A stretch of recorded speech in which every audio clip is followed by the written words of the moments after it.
Hey everybody, welcome back to this little video log of the last days? I'm not sure if tomorrow's gonna count, of Mega Man X Dive. So, gonna pick up right where I left off and kind of got drowsy and passed out while holding the damn phone. And just kind of go down the line of the cards. Got one for ZX here. Good card. Spadiv. If I remember, this guy made his appearance in Mega Man ZX Advent. Brought to life by a Model W, a biometal. Or Model V if you're playing the Japanese version.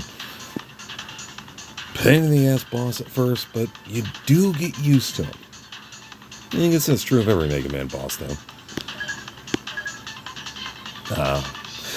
Mega Man Legends' version of Roll.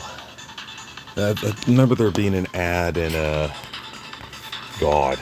Let's turn that down just a patch so you can kind of hear me.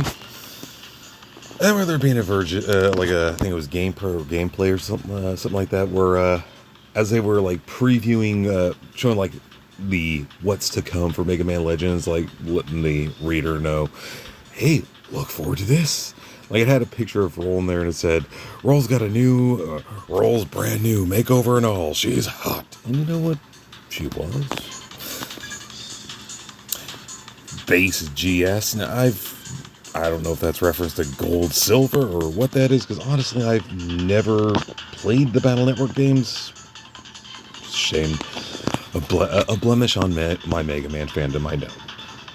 And I've never even finished the entirety of, Mega Man Battle Network, or Mega Man, NT Warrior, whichever you want to call it. So I'm not 100% sure what Base GS is. Looks like a cool character. Sigma, X4 first form, says it all. Hit him with a fire uppercut.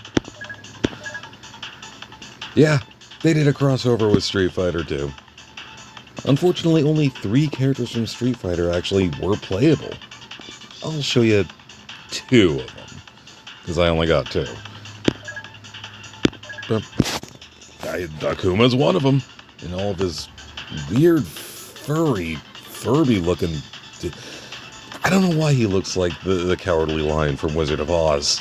Why that was the redesign they settled on in the later releases of Street Fighter, but yeah, I kind of prefer the Vegeta hair, I gotta be honest. I mean, he's still a badass overall. I still wouldn't want to fuck with either one of them, but yeah, kind of do prefer that Vegeta look. Ken. It looks... I like the red gi, what can I say? But at least it's still Ken. Can't keep a good Ken down. Although you can keep his classic uniform down. Not sure I like the, Fox Universe X-Men kind of outfit that he's got going on there. To each their own. Classic Ryu. Now that's a look. That's an appearance that you can set your watch to, set your karate chop to, chop a brick in half to, chop a row of bottles in half to, chop an ice block in half to, beat up a car to, give a large bald guy a scar to. That's just a look right there. That is the look. Sporting it to the day he dies. Gotta love it, Ryu. Loving it. Karen. I'm sure this high school cutie lives up to the name.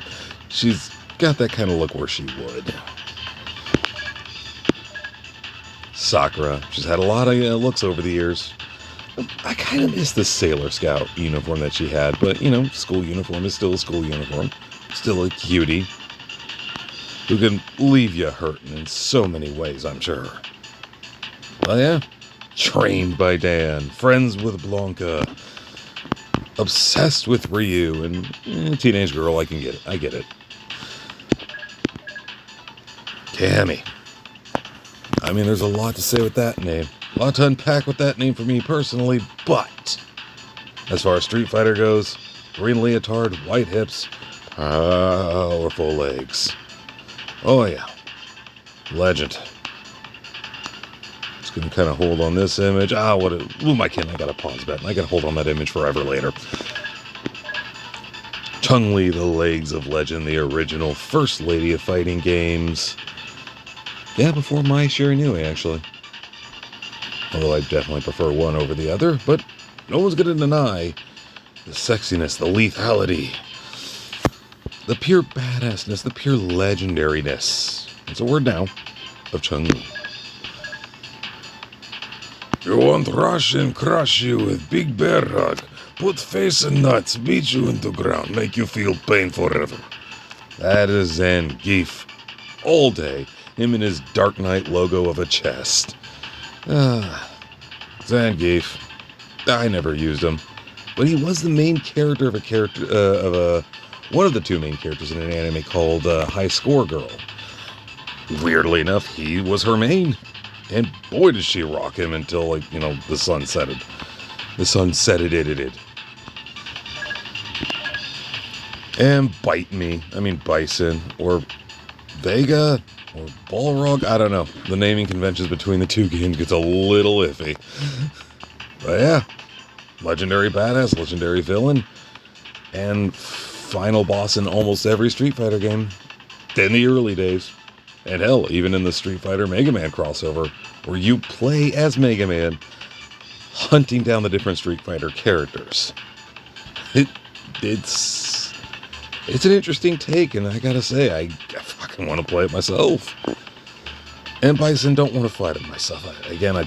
I always sucked at fighting games, I'll be honest. So I was never able to get to this guy during the few times I played it in the arcades. Don't think I'd do so well.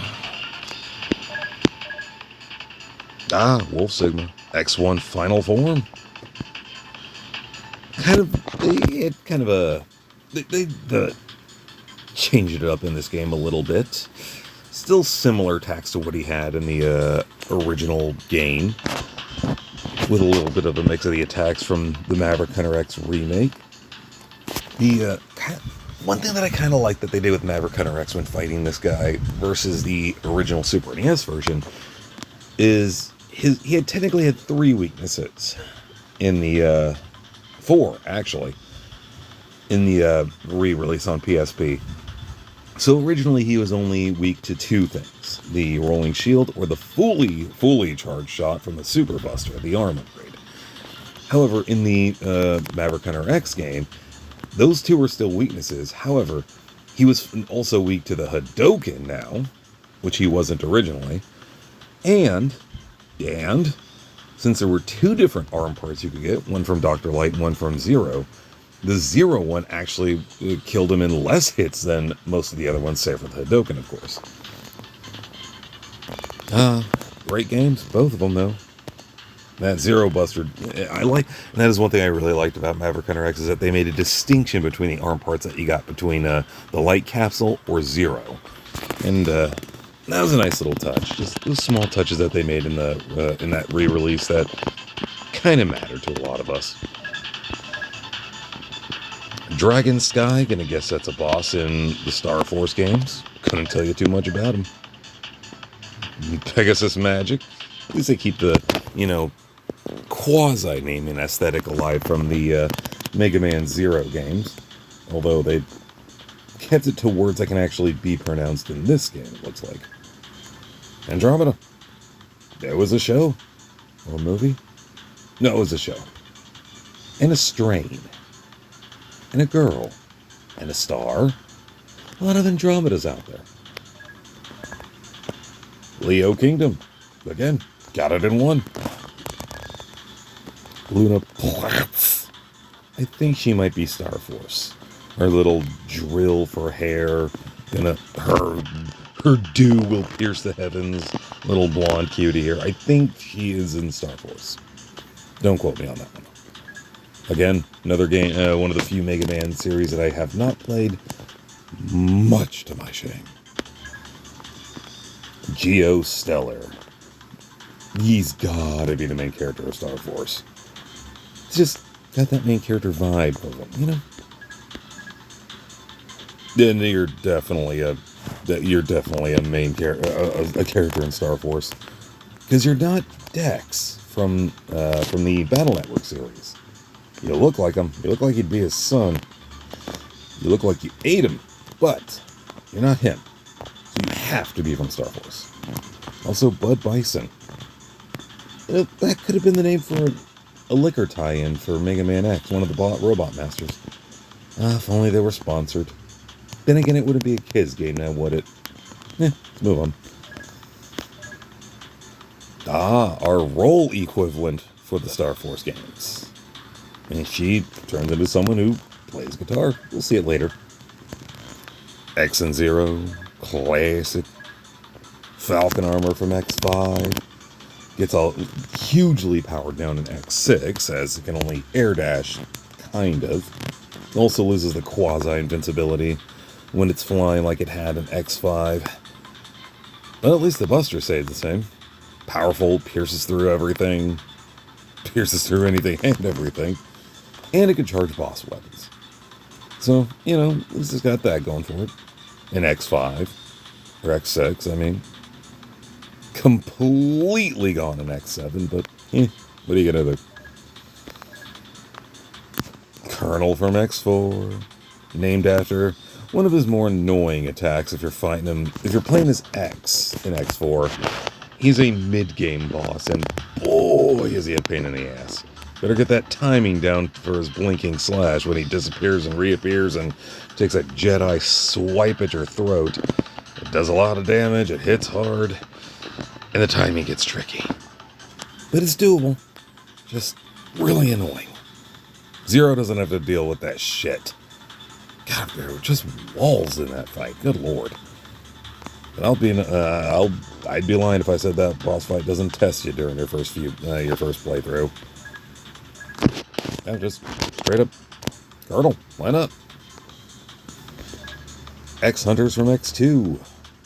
Now, from what I understand about these guys, in X2, if they were gonna Agile, the tall purple guy, who I often mistook for an upgraded version of Vile. Surges, the little squat dude there, who is often mistaken for a future version of Dr. Wily, and a lot of people theorize that that's still true. And Violin, the big dude. Now, Surges and Surges and Agile, two guys on the right, they have second forms when you get to the Sigma stages, the X-Hunter stages, the final stages of the game. But Violin, the only thing that they do with him is they add disappearing and reappearing blocks to his fight. Now, from what I understand, it was a space limitation that prevented them from actually putting a second form to him in that game. Kind of wondering what it would look like. But, tough son of a bitch to begin with, so I'm kind of glad they didn't. Hell, Sigma. Pain in the ass in Mega Man X6 where he shows up. Kinda. Until you figure out that underneath his jawbone, like just stand underneath him and you'll dodge half his attacks. Here he's a pushover. If you have shielding or healing, you'll be fine when you fight him in the raid fights. Oh, and there's Harpuya, one of the 4 guardians of Master X in the Mega Man Zero series. I always pictured him with a very Android 17 from Dragon Ball Z kind of guy. Kind of like having that voice. So whenever I played the game, that's the voice I gave him. He always had that vibe, very serious, looked like a guy who takes himself seriously. And boy, did he ever. But he's also the first one out of the 4 Guardians that, came around to trusting Zero, to understanding that what, Neo Arcadia was doing wasn't entirely just. Took a different approach to it. He would have to be the first one out of the 4 Guardians. He'd have to be one of the... I'll tell you this much. Phantom wouldn't have been one of the Guardians that would do it, because he kind of dies in the first one. Yeah, Fefner was too battle-crazy in Leviathan. I think she was a sadist. She kind of got off on killing people, so it wasn't going to be her. We'll see her later. Command Mission Zero. Not really much of a redesign for him. Just a really cool pose.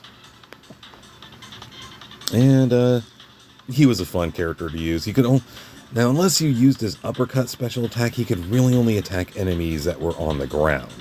Couldn't really hit those in the sky. But every character had a weakness. Everyone had a strength, and Zero's strength was definitely up close combat. So in Command Mission, there were two types of like combat methods, if you will. C, which meant combat, close range, and S, shot-based attacks. Combat attacks or close range attacks, as you would imagine, melee kind of stuff. Shot-based were the kind of stuff that X did. And being that Zero is a master of the sword, and from X4 onward, with the exception of very few attacks, that's what he used. In Command Mission, that's what he specialized in, and with very few attacks, that's the only way he could hit. He does have a way to hit every enemy, though, with every attack, but we'll get to that card later. Gonna miss these girls. The swimsuit navigators from X8. Granted, Aelia was there since X5, and arguably a redesign of the female hunter from the cutscene Day of Sigma in Maverick Hunter X, although I think it was confirmed that that's not her. But palette on the left, layer on the right. Oh my god. One thing I kind of like about this card is the little straw decoration that Layer has as Zero's head. Oh, her love and fandom of Zero cannot be denied. And my love and fandom of her cannot be denied. But all of them. Oh boy. Oh boy. Gonna miss those variants in this game. And we'll get to the characters in just a second. I'll kind of just take a quick breeze through the weapons after we're done here. So, some of the events in this game would actually release variants of classic Mega Man X bosses. Summer Mammoth being one of them, who used water attacks instead of fire. And, as you can see, kind of dressed like a captain or a 1930s schoolboy. Magma Dragoon. Talked a lot about him, but this is his character-specific card here. Life Aura, I guess. Life Aura is one of the abilities that I think the base .exe has. Where he can heal, he can absorb your attack, he can prevent damage, he can just be a right pain in the ass. But this is just base. Not the GS1, not the XX1, not any upgrade ones, just regular ass base. His regular ass base and his kind of wandering warrior look that Zero actually had at the beginning of Zero 2. Not Zero also, but Mega Man Zero 2 title, in quotes, underline, the game. Boy, that'd be a long title if that was it. Sigma X4 second form. Use lightning on his bitch ass, and you'll get him down. You'll die a lot during your first few playthroughs, but you'll get him eventually. Just use lightning. Cross-charge shot, the arm upgrade for X3. Not my favorite arm upgrade. If I'm being honest, I think my favorite one outside of the mix and match combos that you can do in X8, my favorite arm upgrade has to come from X2. A double whammy buster that ignores iframes that bosses have. The first shot does the damage, the second shot goes right through and damages them again. Short of, say, a Hadoken or a Shoryuken or Zero Z Saber in X3. X2's double whammy buster is one of the friggin' early series, like one of the strongest weapons in the early series that you could get in the main like in the main story and shit like that. But cross-charge shot, I'm not sure if it did the same thing. I don't remember it having that double whammy effect. I just remember it being very awkward to wield. It's a lot stronger here. Like, if you hit enemies at close range with that son of a bitch, it's gonna do some damage. Hell, you can kill a person in another player in one shot with a cross-charge shot. Direct, like point blank. Rated R. Third Armor X.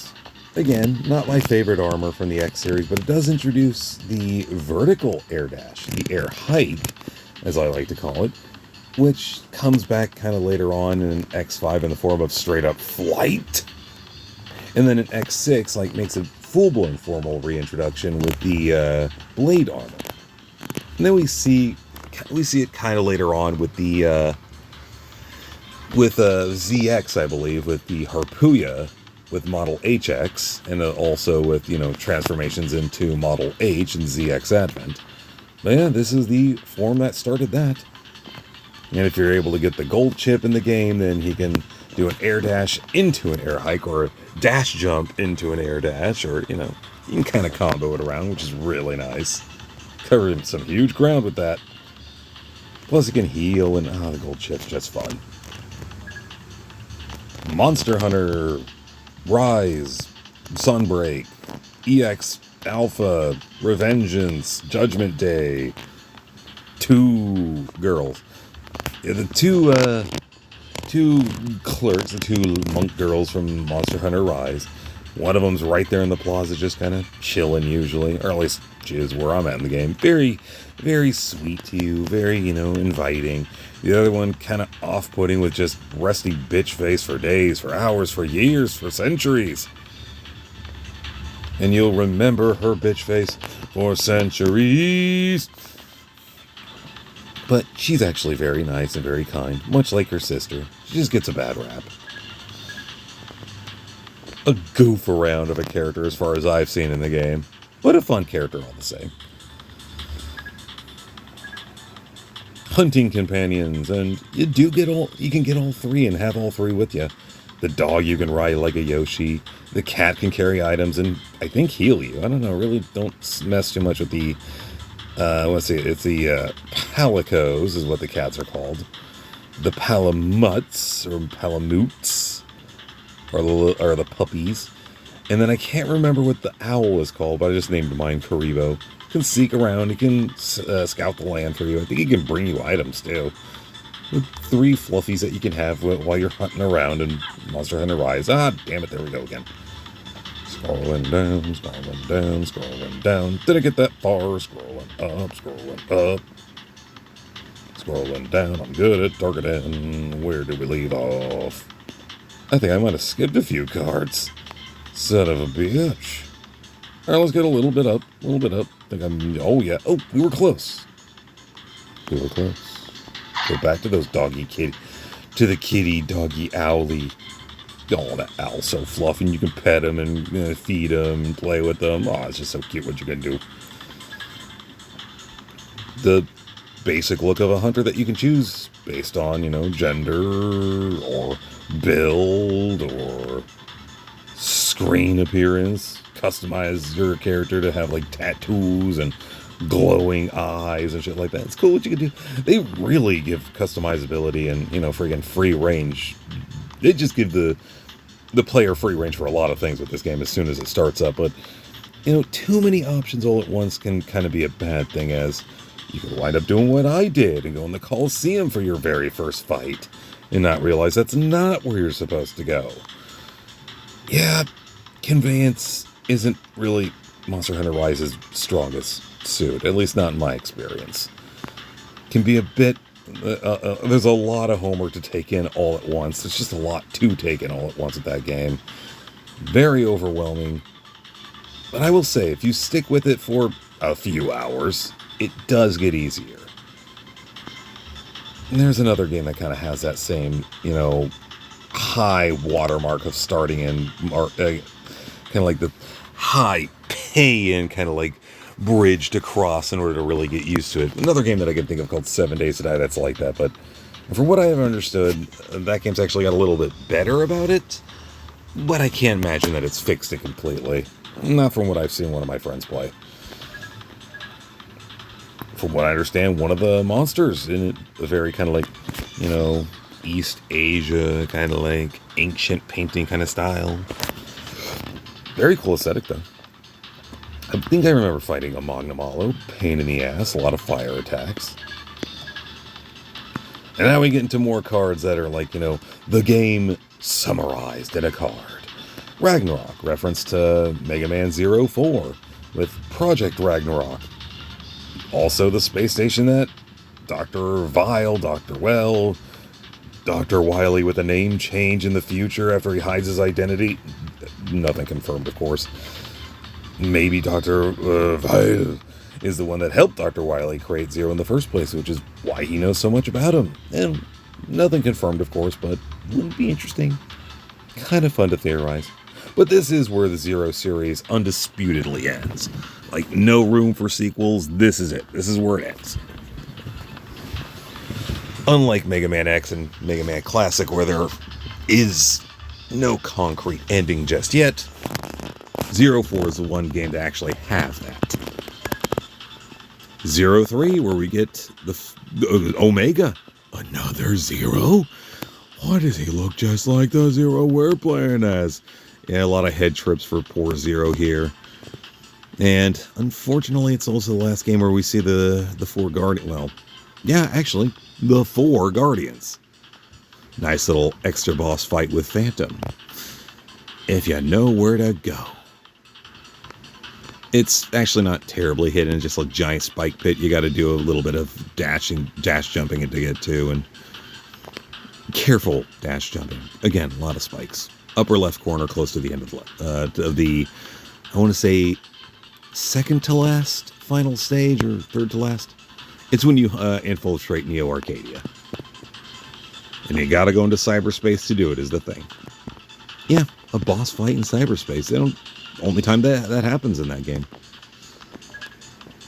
Zero 2, where you duel inside the main tree within Neo Arcadia that gives it life, gives it energy, gives it power, and it's also where they stored the body of the original X after the events of X9, X10. I don't know. We only really hear hints of what the Elf Wars are like in the Zero series, so it's not 100% clear why he's like that, although we do know that X's original body was used to seal away something called the Dark Elf, whereas his spirit kind of wandered the wastelands for a century. The three operators are Navigator Girls, Cutie Palette, Beauty Alia, and Sexy Lair, Queen of the Underboob, and the color purple. Not the movie by Prince, although her Prince would be Zero. She's gonna have to fight the ghost of Iris for that, though. Fortunately, Mega Man Zero, technically the same character, but these three are long gone, so Blondie, Roll in the Zero era, doesn't have to fight anybody for him. Oh, skipped one. I skipped. Sexy S&M dominatrix Red Queen Ferrum from Mega Man X Command Mission. Playable character. In fact, I think she's one of the OG S-rank characters in this game. One of the best characters for close range combat, that's for damn sure. At least originally.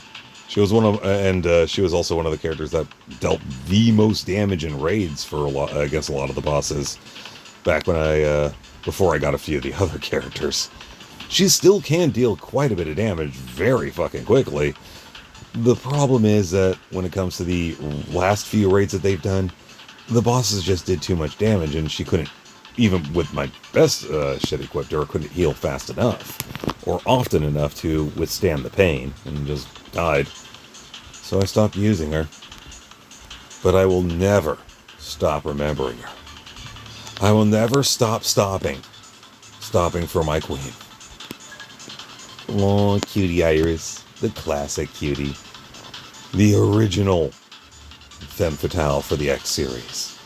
Can't say the original girl bot for the Mega Man franchise in general. That honor will always go to Roll.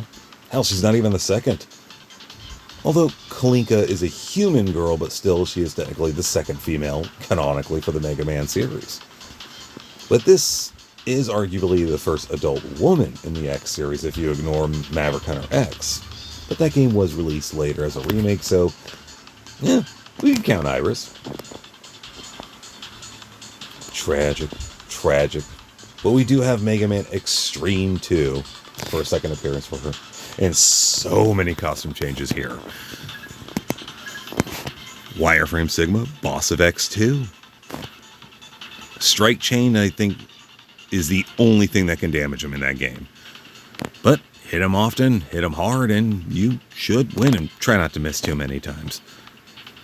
Keep an eye on those color changes. Here, as a raid boss, he wastes a lot of your time by disappearing frequently, and if he captures you in his little spinning head thing, again, just wastes more time that you're not doing damage to him. He combos pretty well, though, with some of the other green cards to do some extra damage.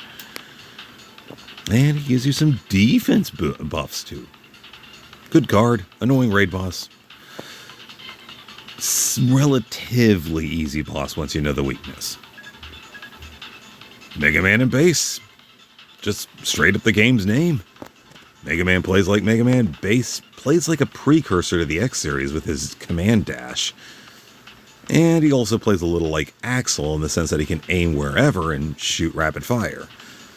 Although, unlike Axel, no, I think very much like Axel, he really can't move while he's shooting in all those directions, so you kind of have to be a little careful about that. Boss fights really suck with Base, but they are doable. Aw, the Mega Man family minus Proto Man. Yeah, not gonna let that one go. Technically, Proto Man is part of that family. Although, you know what? I'd like to think that he's hiding in secret behind Otto's fat ass right there in the center. Oh, you know who else they left out of this card? Tango, the little kitty cat from Mega Man 5 on Game Boy. Then again, it's arguable whether those are canon to the series or not. I'd like to think that they take place in between the events of the original 6 games.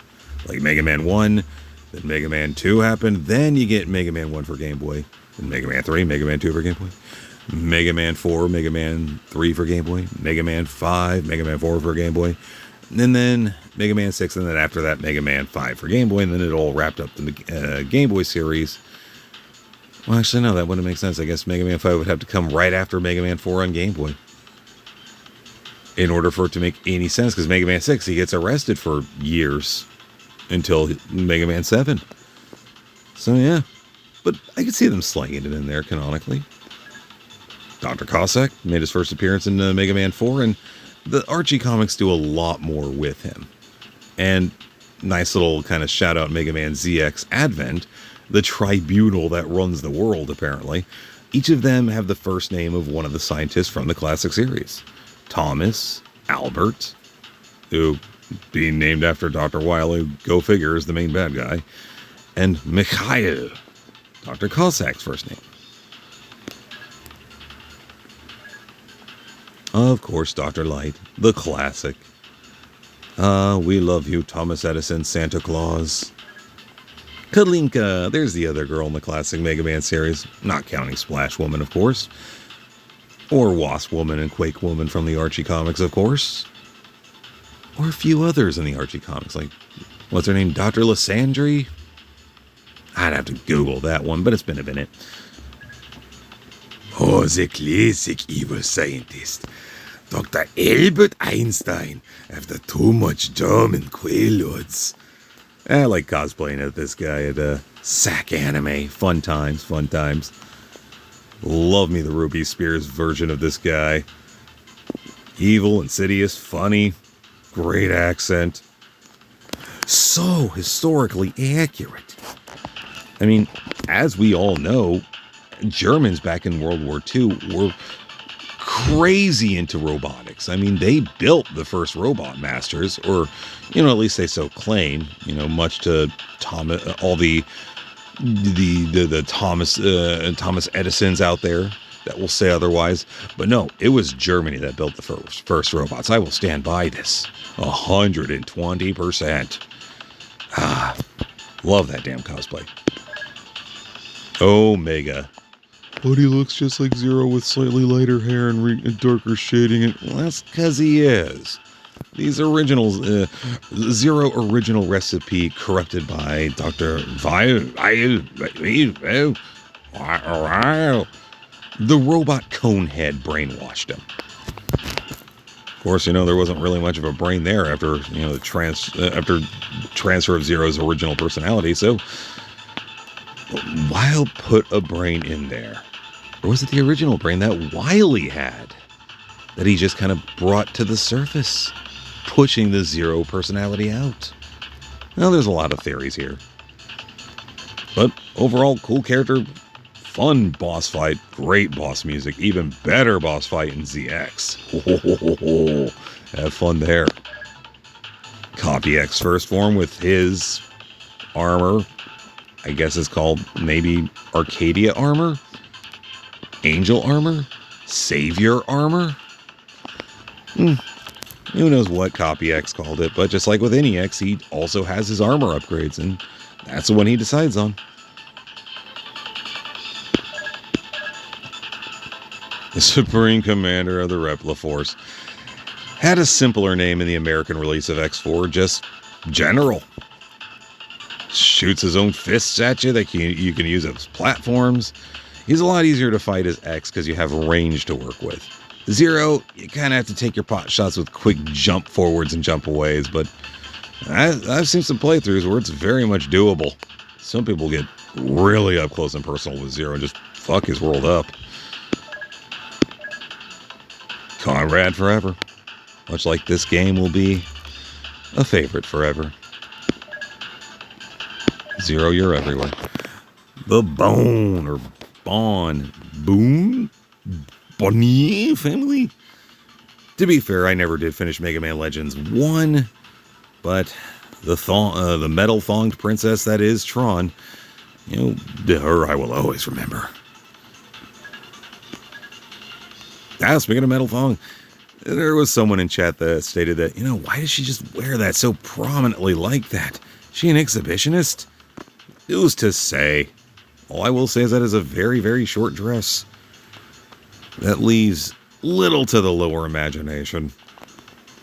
Sassy, dangerous, in love with Volnut, let's face facts. She would be a good pairing for him. They'd get away with a lot of shit. He can fix her. One of the four guardians, Leviathan. Commander of the seas, waters, very good with espionage, with sabotage kind of tactics, rather than the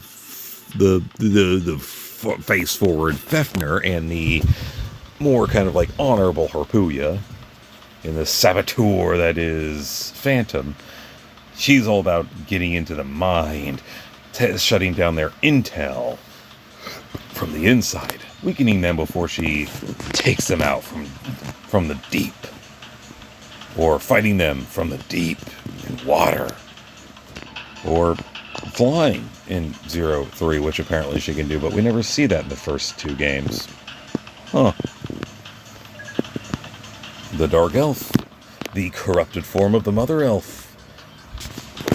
Mothered all cyber elves, controller of them all, and actually in the full history as far as like how cyber elves came into being, and why their design was as such, and I'm sure that a Mega Man X game that ties into the Zero series would better explain that.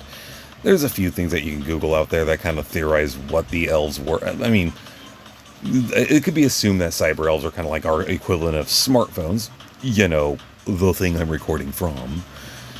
That kind of helps society in various ways. Each cyber elf has its own thing that it can help people and later integrate with Reploids with and amp them up a little bit. So just kind of like a way of life improver, much like technology in our real world.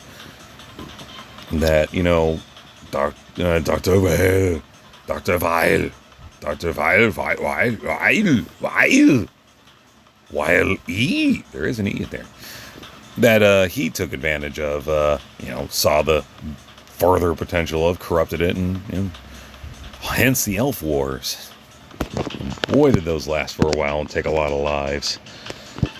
That is until X made the ultimate sacrifice, sealed her up in a giant dome, used his body as the lock, and his soul wandered the lands forevermore.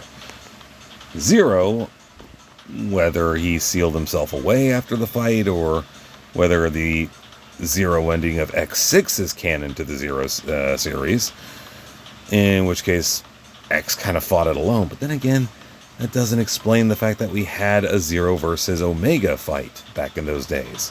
How Omega remembers Zero. So Yeah, that ending of Mega Man X6 may not be so canon to this series as much as we thought. Could be canon to the X series overall. We don't know. Maybe Zero still did that in the long run. Who knows? Dr. Vile.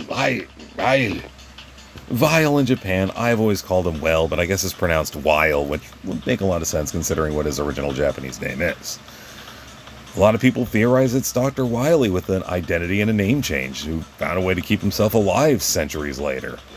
He was ahead of the curve when it came to technology. Of course, one theory that I always had is that Dr. Wile, back when he was fully human, helped Dr. Wily create Zero, and while Base, Proto Man, and Mega Man went their own 3 different directions and took on their own 3 different sets of Robot Masters. Mega Man took on the Wily Robot Masters.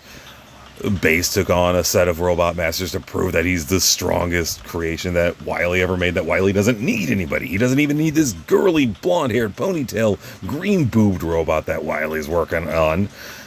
And friggin' even challenges him to a fight, and Base gets his ass handed to him, although you do still technically have to win the fight before Base, gets taken down a peg. Base crawls his happy ass to Light's lab to warn Mega Man about a new creation, the ultimate creation that Wily's working on, before, ultimately fizzling out, or close to fizzling out. Light does what he can to repair him. Proto Man confirms this the statement of Base, and saying that there's someone that Wily's been teaming up with, that Proto Man's been tracking and keeping tabs on for a while now. And Proto Man's going to hunt that guy down. So apparently Dr. Wile created his own robots that Proto Man's going to go hunt. So they split up and they meet in the middle at Wily's fortress, where Proto Man sacrifices himself to try to take out Zero. Or take out Well, which is why Well needs this robotic body in the first place. It's just all theories that I had. Kind of a mess of thoughts there, but it'll make sense to somebody out there. One person. Not even me. Omega First Form, where he looks a little bit like how classic Zero looks, with the bulky arms and legs, and, the long hair, and the fact that the sword's on his back. Closer to the original look than, as opposed to the thonged look of Zero in the Zero series. And in theory, that is supposed to be Zero, there's a concept art where it shows the inside of this version of Omega, where it's actually classic Zero, or Omega, kind of in there, with the original artwork, too. Final Sigma W from X5. Why W? Because it's theorized he teamed up with the ghosts of Dr. Wily, in the same way that X finds the capsules of Dr. Light. And it's that Dr. Wily program or ghost or whatever that gave Sigma the upgrades he uses here.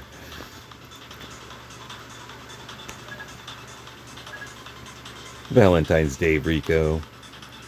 Is that a French chocolate or a chocolate or something more? Oh, she's so pretty and cute and pretty and beautiful and busty and cute and pretty. Oh, Rico, I'm gonna miss you. Pandora, right there with Prometheus, one of the 2 kind of fusion of biometal characters in ZX and ZX Advent, and one of the few characters that actually returned for ZX Advent. So, judging by her fighting style, it can be assumed that Albert, the main villain of ZX Advent, when he made Prometheus and Pandora, he fused models H and model L together to make her.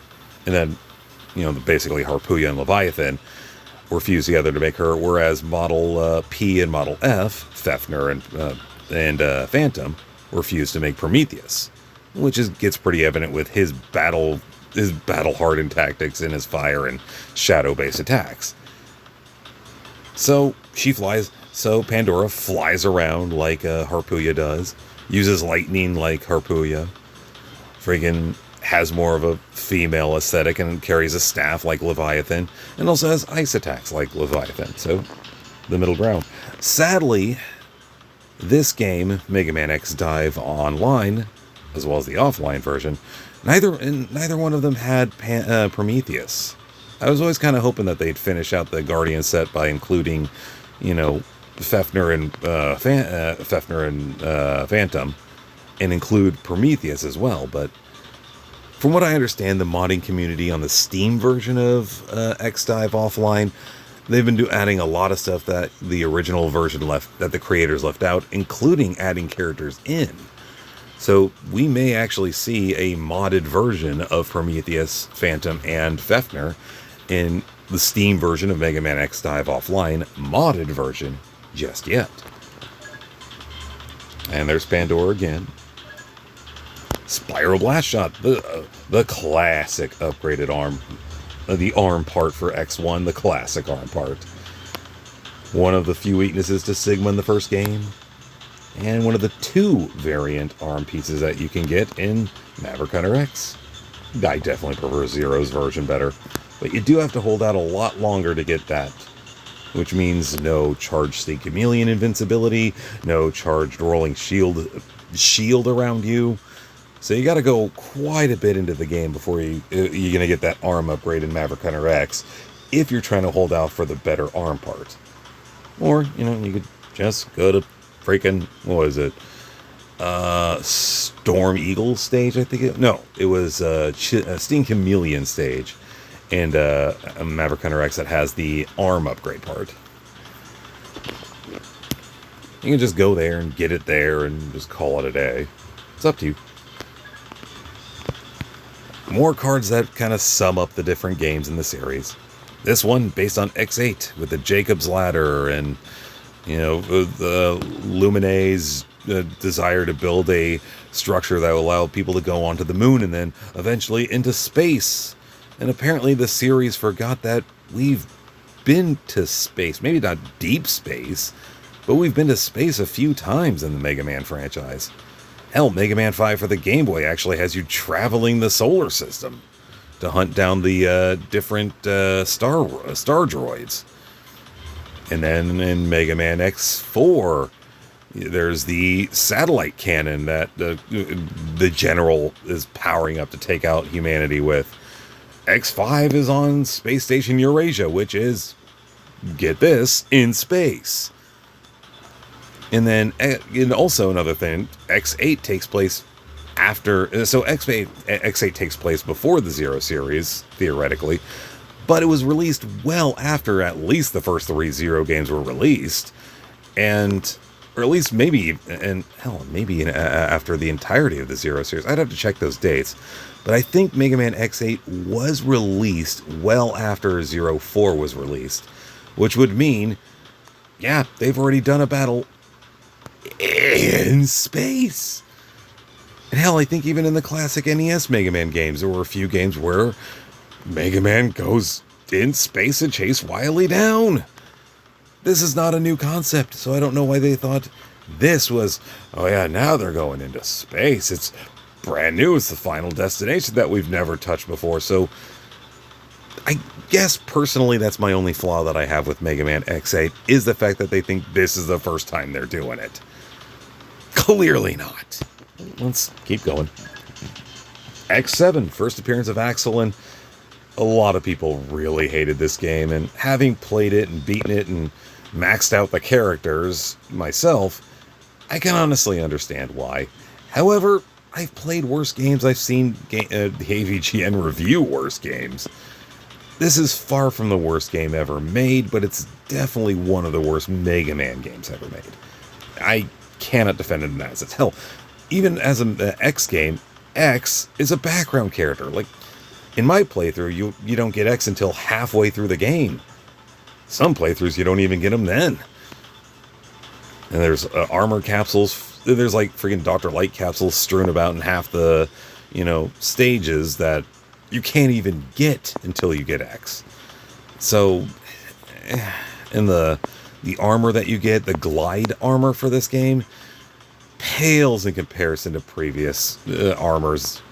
Especially having gotten used to, armors getting increasingly more and more busted as the game series went on, with the double whammy from X2 and the air dash from that, and then the air hike at X3 and the arguable cross shot, and then X4 having a swappable buster, and you could store 4 shots at once, and freaking, you could hunt down items, and honestly, X4 had the best headpiece in the entire franchise.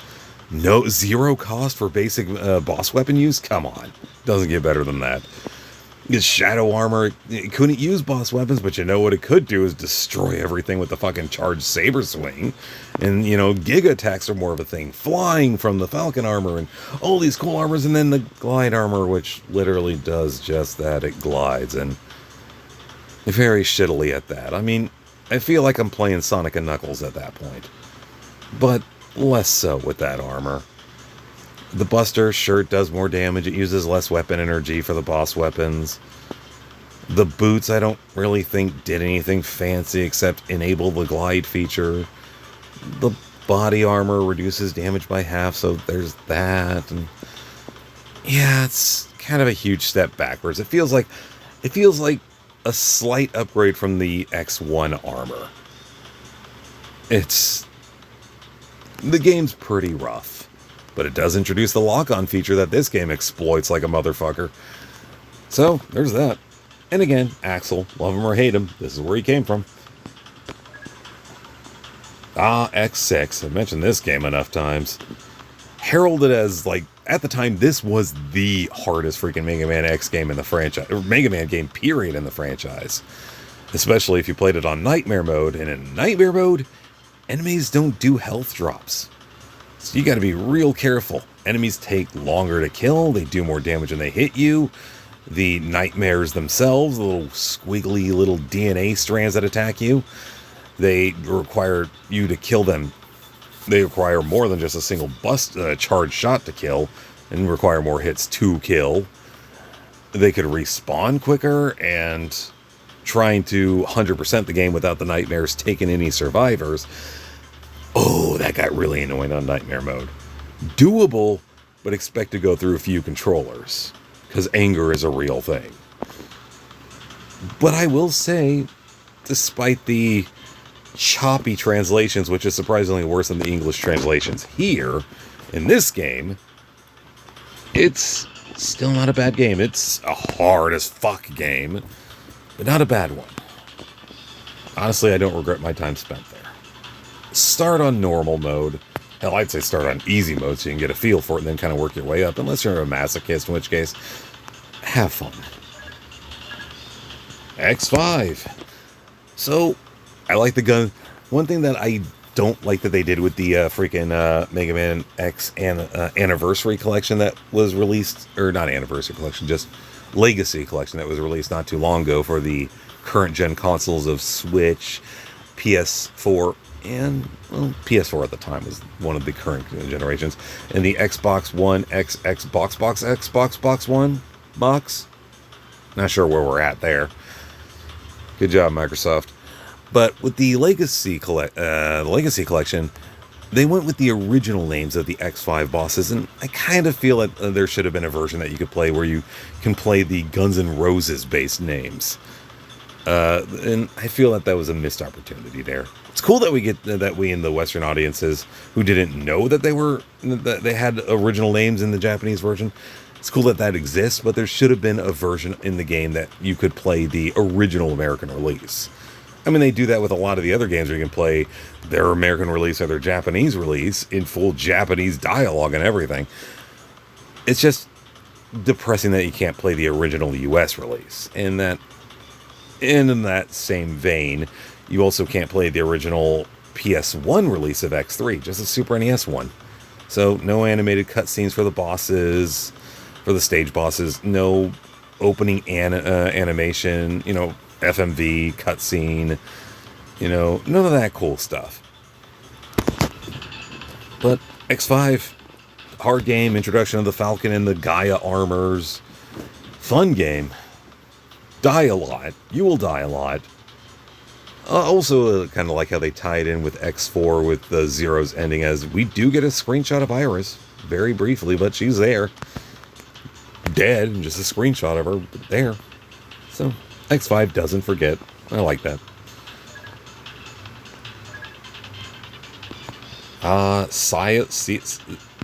Seal system. A reference to what she created in, well, she was working on it, and I guess in the background of Zeroes 1 and 2, and finally finished it in Zero 3. And it is exploited to max out Omega's abilities, and max out the Dark Elf, and make life worse for everybody else. Because Dr. Vile is an asshole. As you would expect an evil scientist to be. She can attack with the Cyber Elf. Passy, back from the dead. You know, the Cyber Elf that she sent to destroy a barrier so she could get the Wake Zero up. Well, technically Passy sacrificed herself, but, you know, that's splitting hairs. Cyber hairs at that. Where are we at? Passy. Shadow Devil. There's been a lot of devils in this rainbow line of, you know, bosses. Originally started with the piss-colored one in Mega Man 1. We've even had a rainbow devil in Mega Man 0. Difficult, but nowhere near as tough as the original flavor. And Shadow Devil, I gotta say, is probably the toughest one out of them. So many iframes, so much damage done to you, but it is possible to beat him without any of the heart tanks, any of the health upgrades, and just regular ass basic bitch X. It is possible to get to him and beat him, but it is not easy.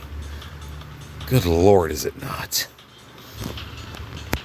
Although it's cool that you have the Wily symbol in the background during the original boss, the boss fight, and it's even playing a variant on the Wily boss music while you're fighting him, or at least the Yellow Devil boss music when fighting him. Just kind of drive home the connection between X5 and the classic series. And much more drive home the fact that X5 was supposed to be the end of the series. It wasn't supposed to be an X6, 7, or 8, no command mission, and definitely, well, possibly the Zero series, but definitely not the way that it happened. Arguably. Velgarder, or Hellgarder, however you want to go about that, but that's the dog you fight in Mega Man X1. Hadoken it, shoot it with ice, shoot it with Buster Charge shots to make it flinch, use the wall to your advantage, dodge those flamethrowers. I don't know. Just make it dead. The Nightmare from X6. So, you kill it, it leaves behind a purple orb, and if you don't collect that purple orb fast enough, it regenerates. And these things are the worst enemy in the game, because there's survivors. 16 survivors per, you know, each of the 8 main stages. They have to find and rescue / collect. But if one of these assholes touches the survivors first, you can't collect them anymore. They're permanently lost. Which really sucks if that survivor had an item or an upgrade that you were trying to get. So there's a lot of missables in this game if you're not careful.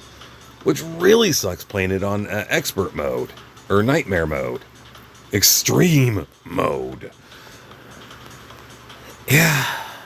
That was probably the one part about Mega Man X6 that I hated the most. Not the fact that Extreme / Nightmare mode had 0 item drops from the enemies. Not the fact that they took longer to kill or that they did more damage to you. It was that fact. These assholes made missables a thing.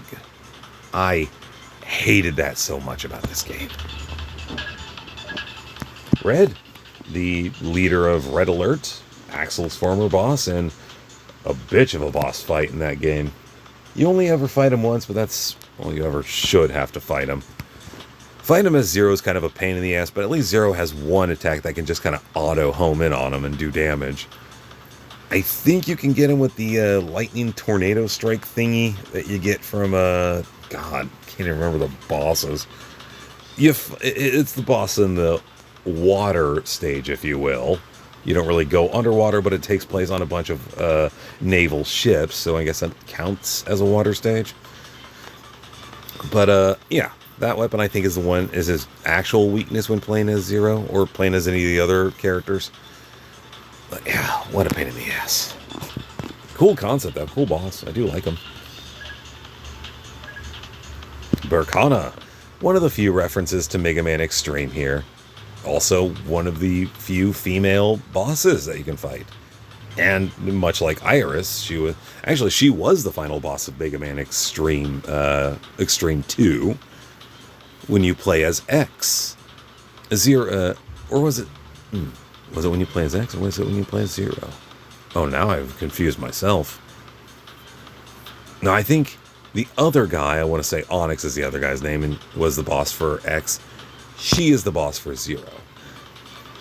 I'm pretty sure that's it. Feel free to correct me down in the comments. Or a quick Google search will solve that later. Yeah, I don't know.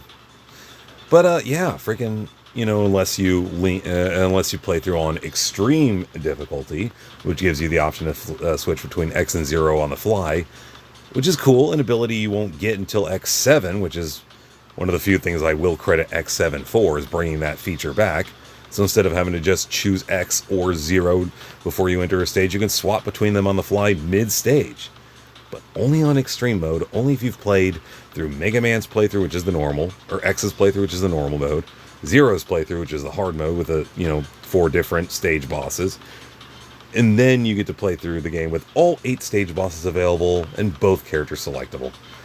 The one thing I was not a fan of with Extreme 2 is be careful who you finish off a boss with, because whichever character delivers the final blow on that boss is the one that gets the boss weapon. They don't both get it. Which, I guess, caters towards the difficulty in the game, but that's a real shit way of doing it. I mean, that is how they handled, life upgrades and weapon energy upgrades in Mega Man X5 and X6 as well. Still not a fan. Again, another problem that they fixed. Again, something that I will credit X7 with the exception of, the heart tank, which, whoever collected it is the one that gets the boost. Actually, no. X7 didn't fix that problem. They just continued that problem.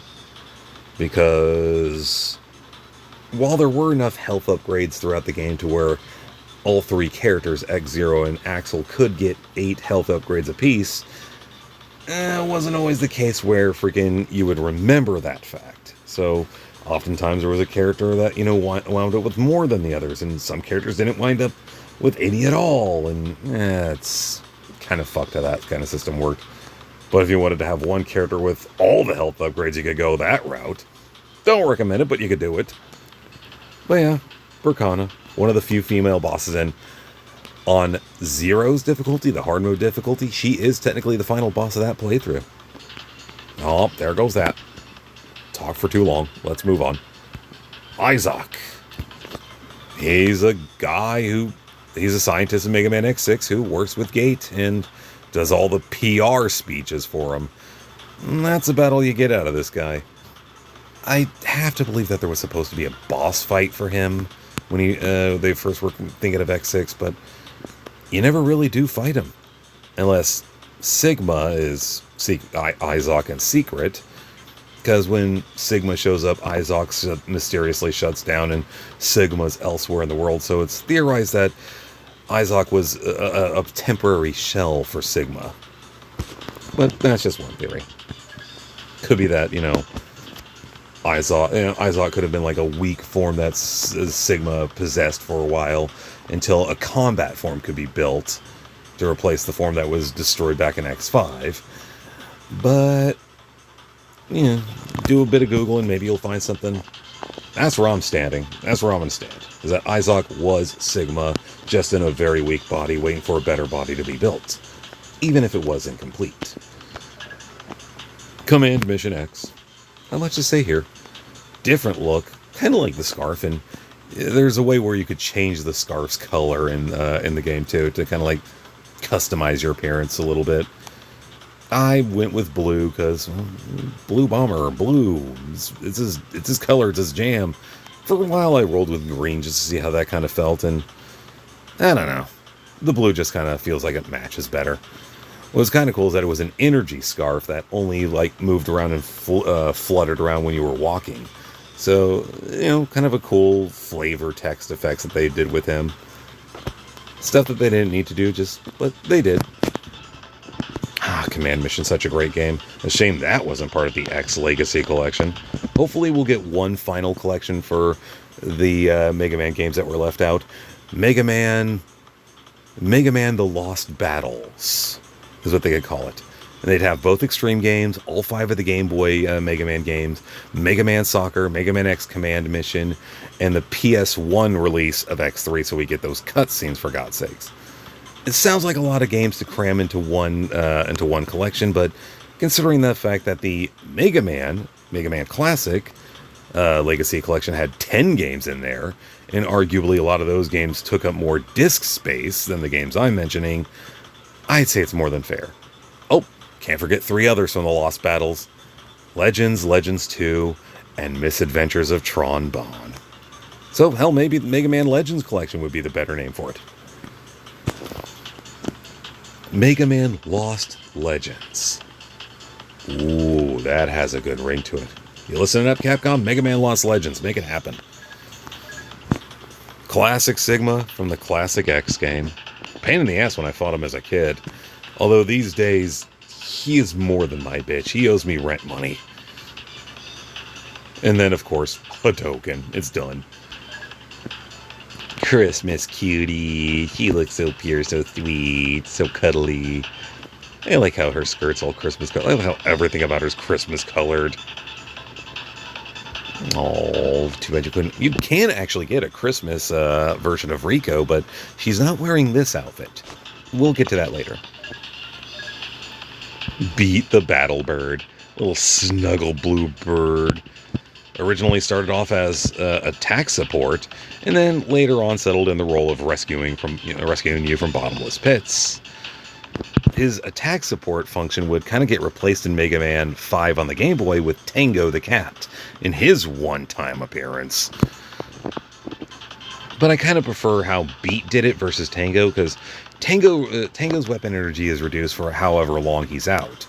Beat's weapon energy is reduced for however many times he attacks, which gives him significantly more screen time. But at the end of the day, I think a lot of people will agree that something that can rescue you from bottomless pits is significantly more useful. So, kudos to Mega Man 7 for making that happen. Super Mega Man. Not Mega Man Power Armor, not Mega Man Flight Armor, or Jet Armor from Mega Man 6. This is their combined form. It has the close range super punch. It takes less time to charge, much like the Power Armor. And it does allow you to get to higher places, much like the Jet Armor. But it's the middle ground between the two, combining their best aspects, and now you can also get a homing punch upgrade too, so you get a little bit of Mega Man 5 on the Game Boy in there as well.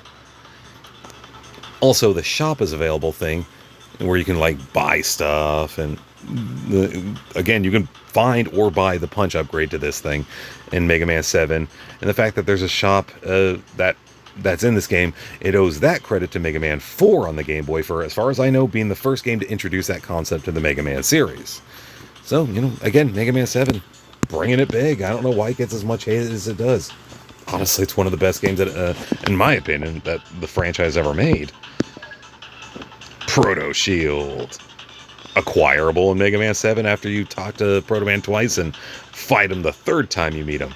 Yeah, it's kind of cool that you get to fight Proto Man for the first time in a long time. And his weakness is your weakness. Each other's basic arm cannons. Go figure.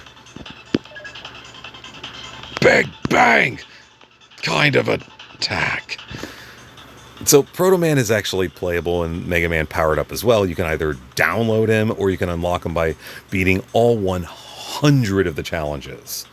And they get rough. Oh boy, do they get rough. But yeah, freaking his attack is a one-shot kill to almost any enemy in the game Powered Up. He can jump higher than Mega Man. His shield can block some attacks, so you do have to retrieve the shield after it blocks an attack.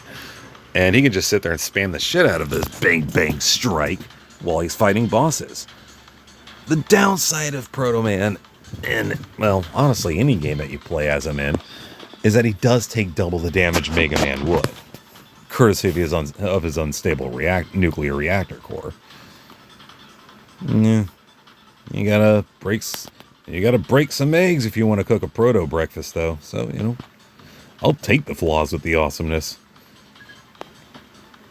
X4 third form. In the two phase, well, so this just shows one of the two forms that Sigma has during this boss fight. I guess 3 forms if you count each of the 3 heads as a form in and of itself. So Sigma will either be in this weird Gundam-looking thing, or he'll be an Akira head on the ground.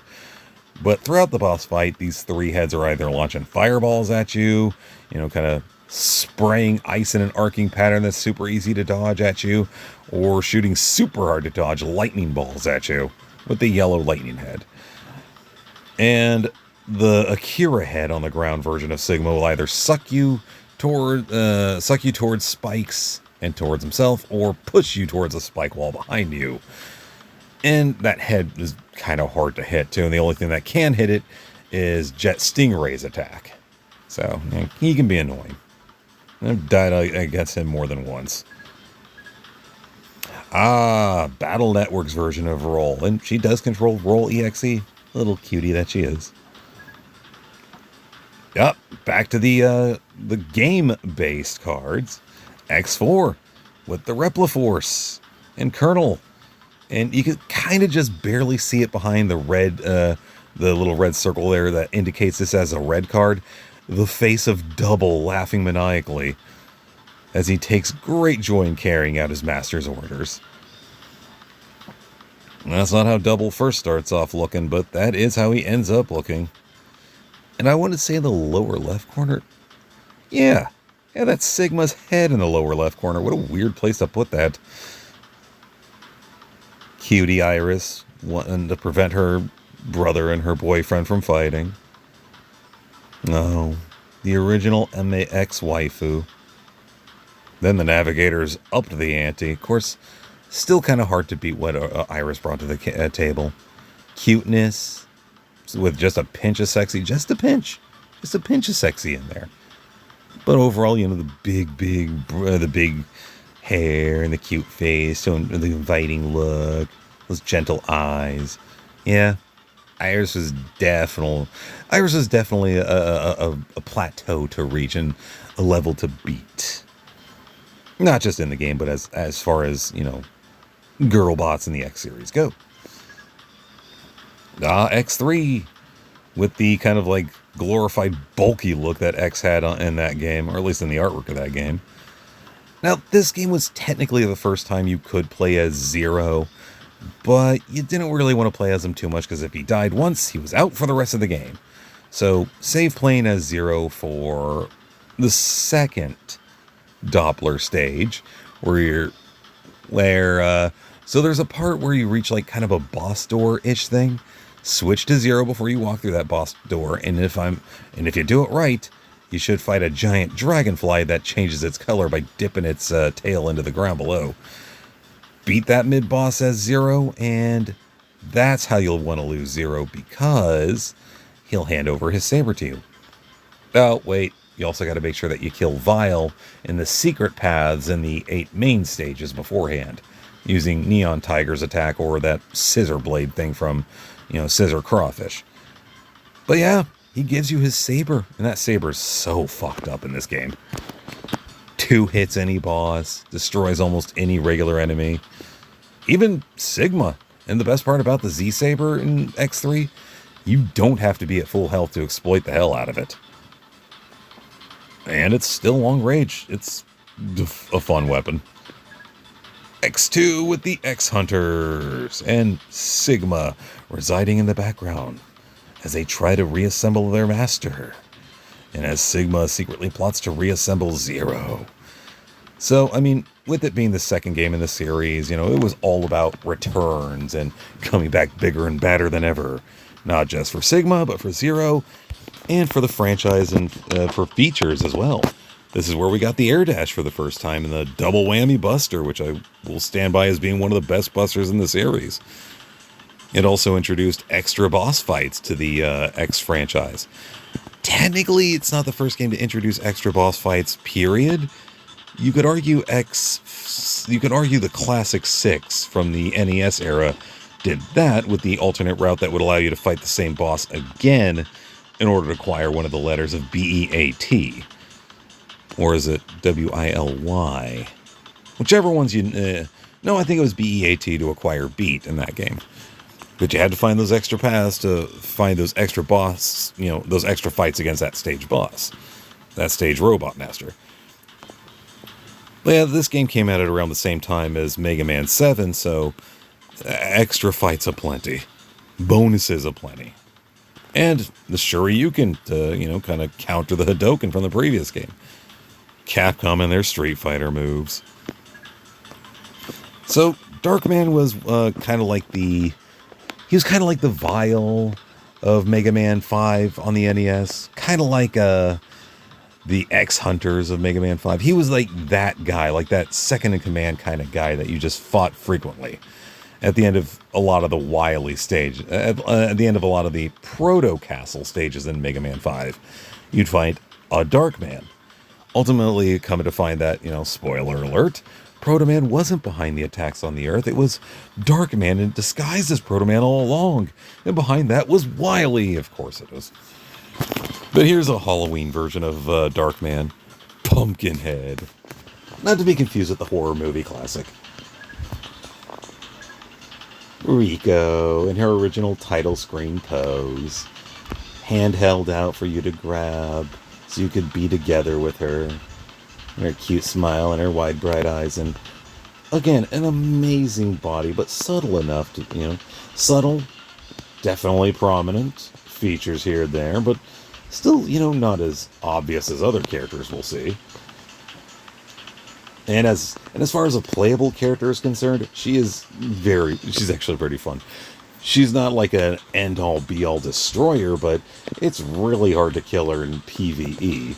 PvP, different story, but in PvE she has a lot to keep her alive, a lot of defenses, a healing barrier that damages as well.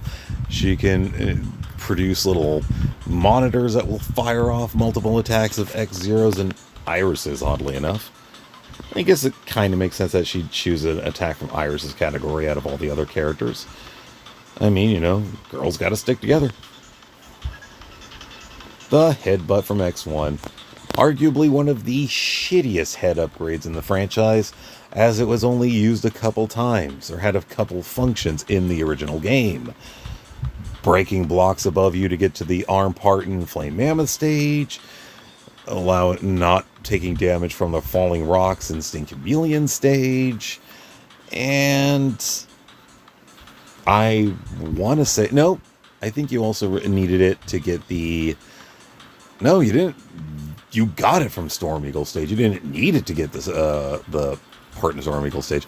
You do need it to get the part in Storm Eagle stage in the Maverick Hunter X version, so there is that to keep in mind. And it's also the head part's located in Chill Penguin stage, off of the beaten path that you would normally expect it to be. And for that you need the foot part in order to break the blocks.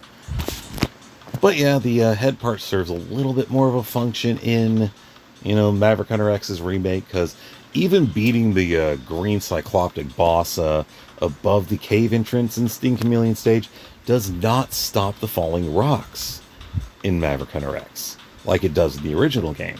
So it's still possible to take damage. I mean, it's very easy to see where the rocks are going to fall from, but that doesn't change the fact that they're going to non-stop fall, so the helmet negates that kind of concern. But again, minimal functionality and very circumstantial. Giga Crush, the first of its kind, so it just had the name back in X2.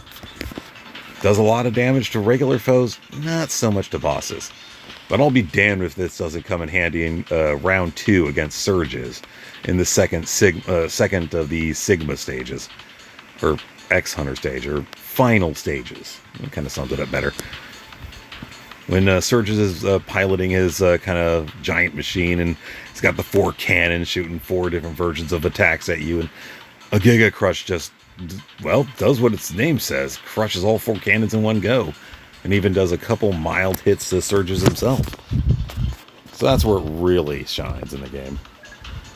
Double Charge Shot, mentioned this one before, the double whammy from X2.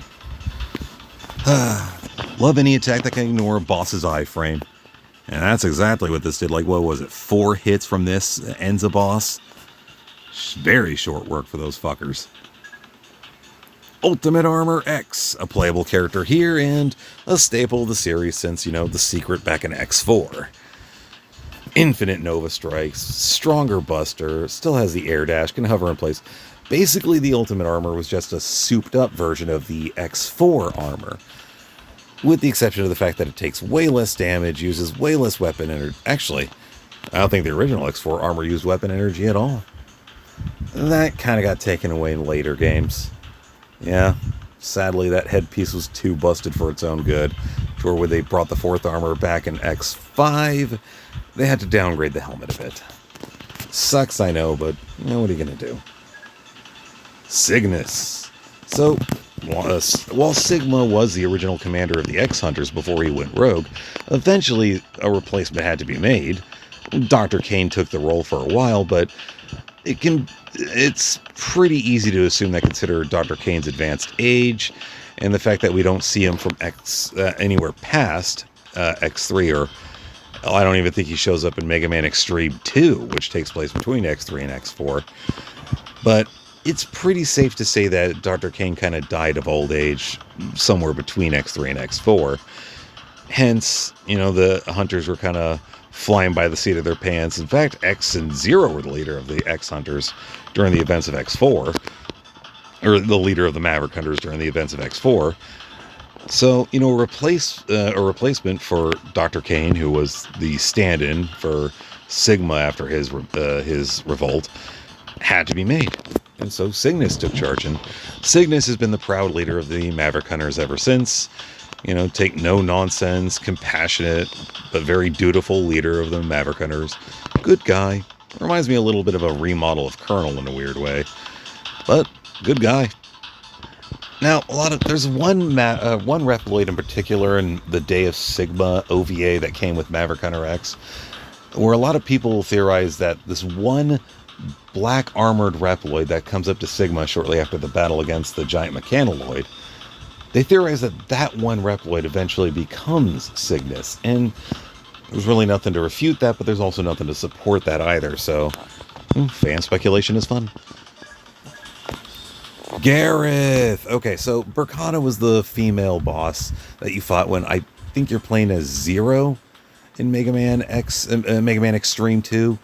Gareth was the one that you fought as the other character. In fact, considering the fact that Gareth is wielding melee weapons, it might actually make more sense that he's the one that you fight as Zero, and Burkana's who you fight as X. But ultimately, if you're playing the game, you fight them both, I think, on Extreme mode. Or maybe you only fight them in their corresponding difficulties? Oh, it's been so long since I played that game. Another reason to make a Mega Man Lost Legends collection. Lost Legends Legacy collection. It just makes the most sense. Mark II and his Goliath, his ride armor. That, ride armor is just kind of a staple of Vile, and this thing was no exception. And yeah, unlike back in X1, you actually did have to destroy this ride armor. But in the original, in X3, both PS1 and Super NES versions, once you get used to the ride armor's pattern, it's not so bad, actually. It moves super fast along the floor, so, get ready for that. But, if you're able to fight them in the smaller friggin' side areas, using the purple capsule-looking things to get to him, just get onto a wall, jump away from it as he punches, get to the other wall, jump away from it as he punches. We'll take it pot shots in between. The armor will go down pretty simple, because that's all that armor does. At least in that game. And honestly, in this game too, just a lot of punching is all it really does. Oh, no, that's not true. It actually has a cannon. Pretty strong cannon in this game. But yeah. Gate. So Gate was one of my favorite characters that came out of Mega Man X6, and I'm glad that they have the cards to reference him here, and ultimately him being a playable character as well. He always had those kind of, and again, similar to what I said about Harpuya, this was another character that I kind of gave that Android 17 from DBZ voice to whenever I, would read the dialogue in my head or out loud to myself.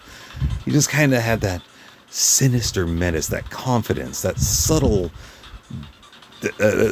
smart, and not only full-blown smartassery, but, you know, he could be menacing, he could be evil. He's so sure of what he's doing is, you know, the right thing to do, but he's so snarky and smug about it. Just has that 17 vibe about it. But, I mean, great, a fun character. Would I say a great character? Yeah, I personally would. He kind of made that X6, you know, work as well as it did. For some. And again, I like the purple armor aesthetic. Plus, he was my profile pick for a few forums I was a part of back then. And Gate was just a great character. What can I say? I liked Gate. Professor Guadiel. A platypus with friggin' armored Spider-Man arms. If I remember the story Mega Man X Command mission right, this is the guy that built Cinnamon, who was a walking metal generator, essentially. Metals being the things that, you know, the characters in that game use to power themselves up. And he's one of the few good doctors in a Mega Man X game, outside of Dr. Kane. And it's weird that, you know, it's a doctor that looks like he'd be a boss, you know, a boss maverick. But, hey, good guy through and through. I'm not going to argue with it. We need as many good guys as we can get in these things.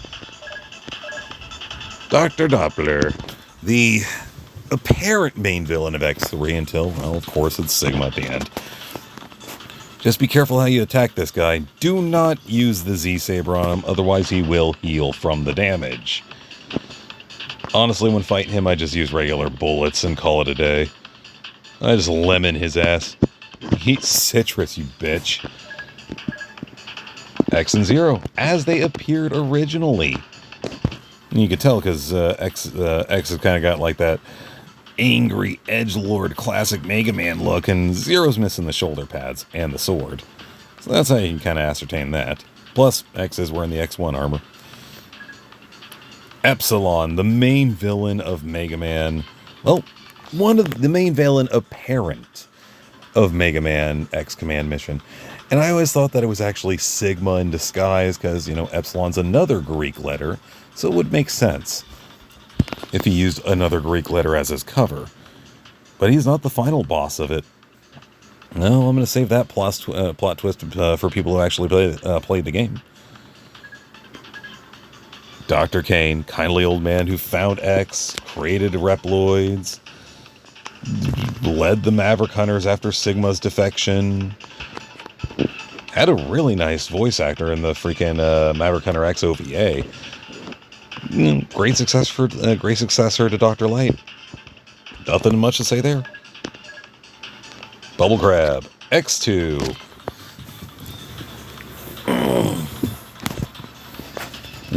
Taking a look at the time. So, I do have work tonight. I have to keep that in mind, so I'm probably going to cut these cards a little bit short here. And just going to do a little bit of this real quick.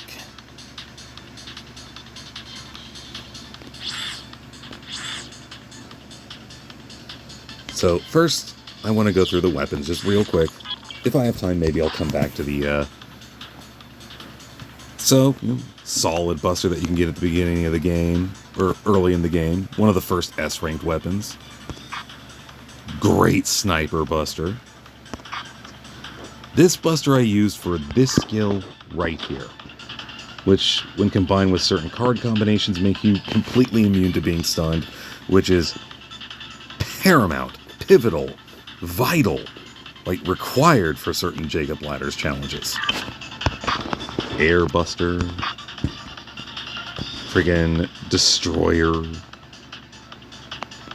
sniping thing, a buster based on Aquaman. Kind of a fun thing. It's even kind of got his like head there on top. Look at that. Shooting Dragon. I think this is based on one of the Star Force bosses, if I had to guess. A weapon based on Scissor Crawfish. Honestly, this is my favorite buster. That's why I max out its upgrade levels to full power. It is just that fucked up. Jet Vortex. I assume, again, based on another Star Force character. I can't really think of too many X characters that this would be based on. Maybe Jet Stingray. Does have Jet in the name. A snipe type weapon. Can't think of off the top of my head who it would be based on. Perhaps based on God, I can't remember. Buckfire from ZX Advent. Being technically the first reference to that character, if that's true. Art Cracker. Weapon kind of based on the arms of the X3 intro stage boss. Hawk Precision Buster. The angular design, the color setup, definitely based on Harpooga. So I can't remember the boss, but there is a boss in Mega Man Zero that bears this appearance. That or it's ZX, and it's one of the heads that you fight that has this look. But that or it's Albert's final form. Fuck, maybe I just don't know what the fuck this thing's based on. Ultimate Blast, based on the ultimate form that the X-Buster can take. Pretty cool, eh? The Scythe of the character Red from X7. Demon Blade Muramasa. I don't know what character, if any, has wielded this thing outside of maybe Virgil. But, yeah, there's that. Doomblade, the sword wielded by Sigma in freaking Mega Man X8 at the very, very end of the game. Or close to the end of the game. So, as we'll see in the characters that I'm going to go over in a sec, this is the blade wielded by Rogue. I guess your Proto Man / base insert from Mega Man Star Force. My favorite sword, it does so much extra damage, so many extra hits. Just not sure what character it's based on. Ancient Relic. I want to say that this is the sword wielded by maybe Duo from Mega Man 8. It does kind of look like his blade arm, or from Swordman, since you do fight him in a ancient ruins kind of place. It would make sense. Twin Fangs. Don't know where it's from, but a lot of franchises and games and card games and stuff like that usually have a weapon like this, where it's a fire and ice kind of combo weapon. This just happens to be this game's. Frost Walruses, his head's right there on the blade as his fucking tusks make up the sword itself. Ramen's greatsword. So, I think in one of the summer events is when they dropped this thing. Food weaponized. Singularity Slasher. I'm almost certain this is the sword used by Omega. Sinister Shadow Saber.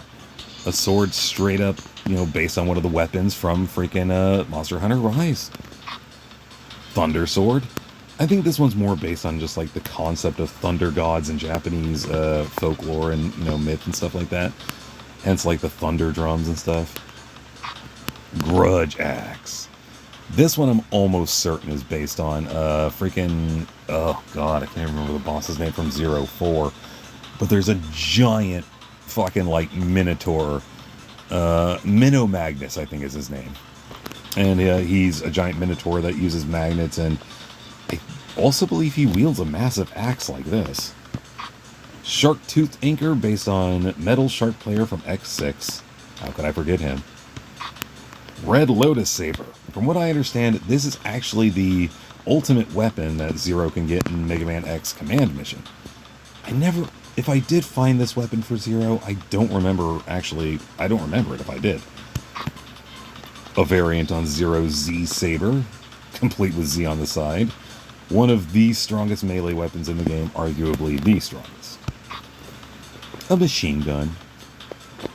Beam machine gun, shoots beams. Nothing more to say there. It's an okay weapon.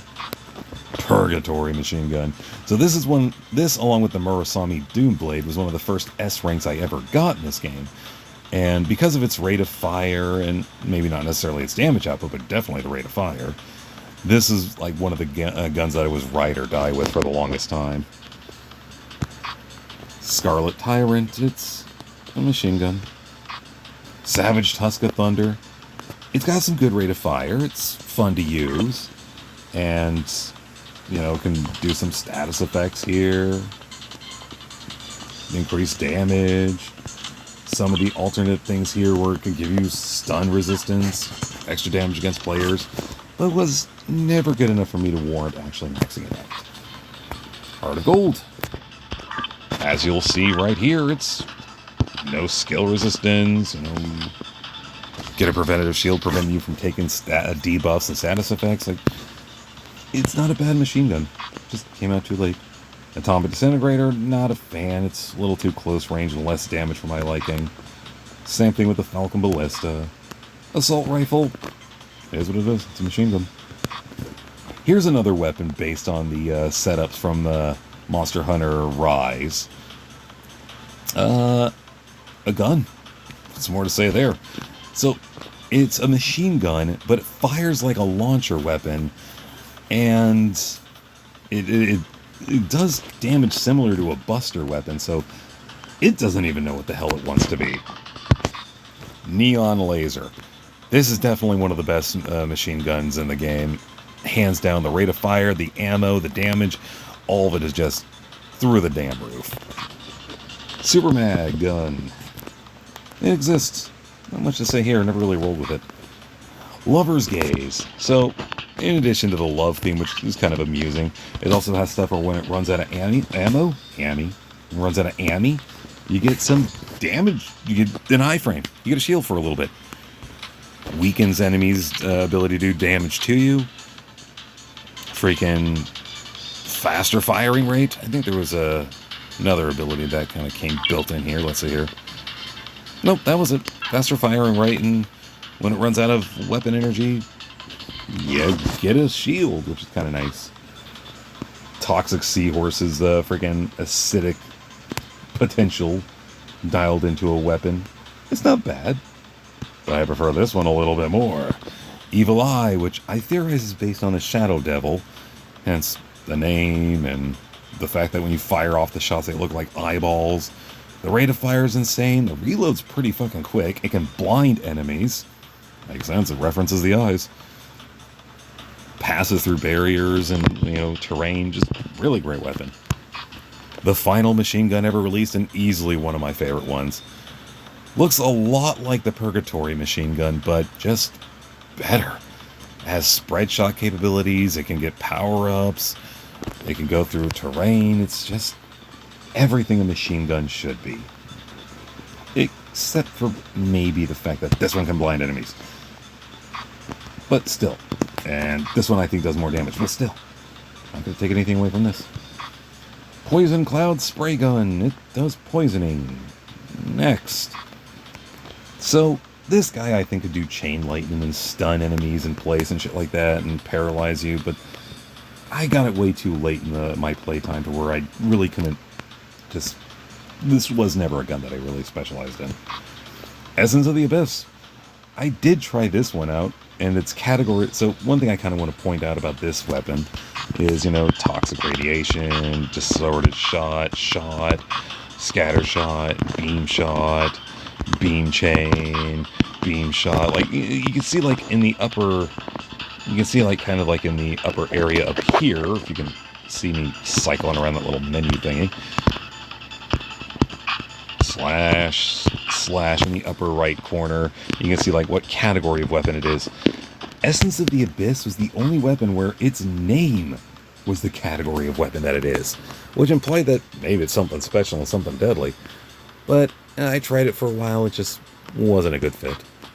Explosive Blower, and boy does it live up to that. It blows. I mean, friggin' its rate of fire is really slow. The range is mid at best. The damage is okay, but there's definitely better weapons out there.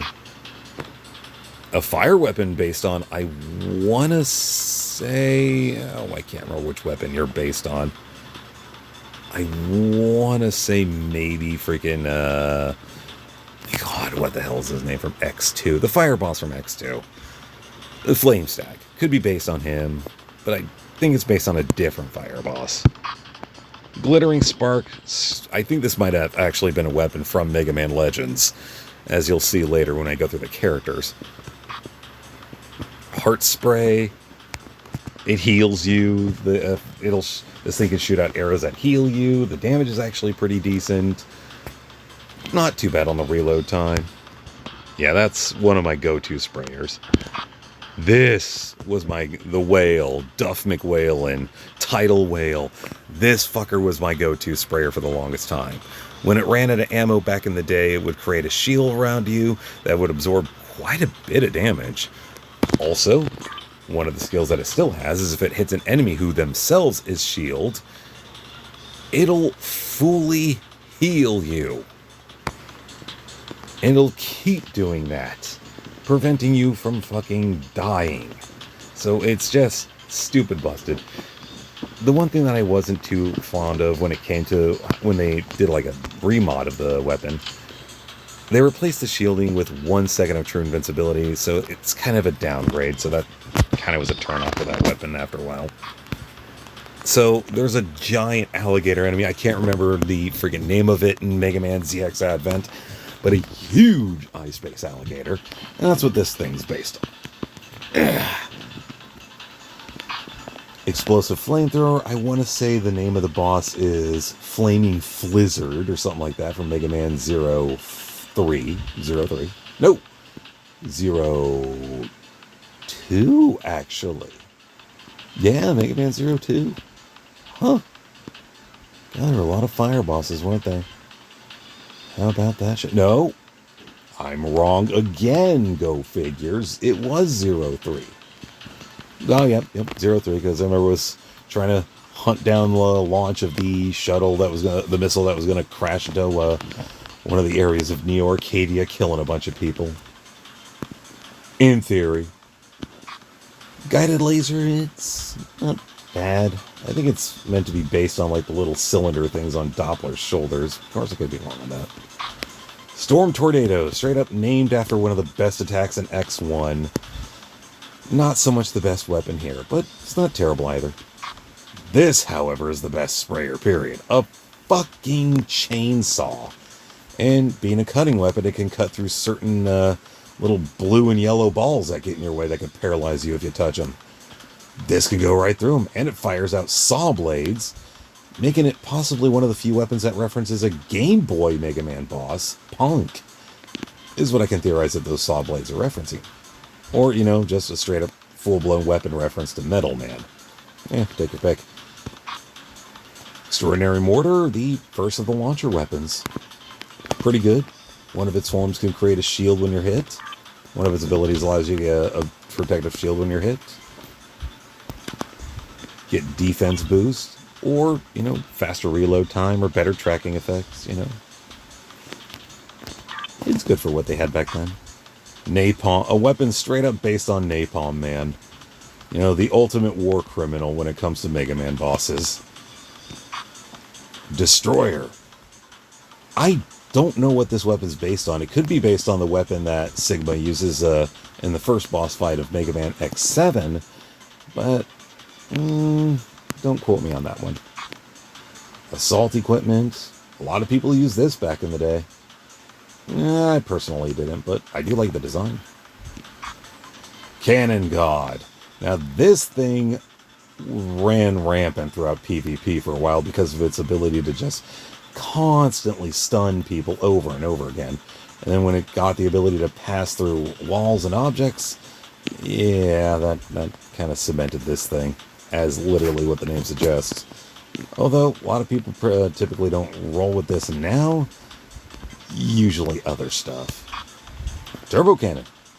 This friggin' because of its skills, it can just launch non-stop. And gets the ability to friggin' go. Oh shit. I ducked out. So this thing had the ability to just fire off 6 shots in quick succession like it was a machine gun.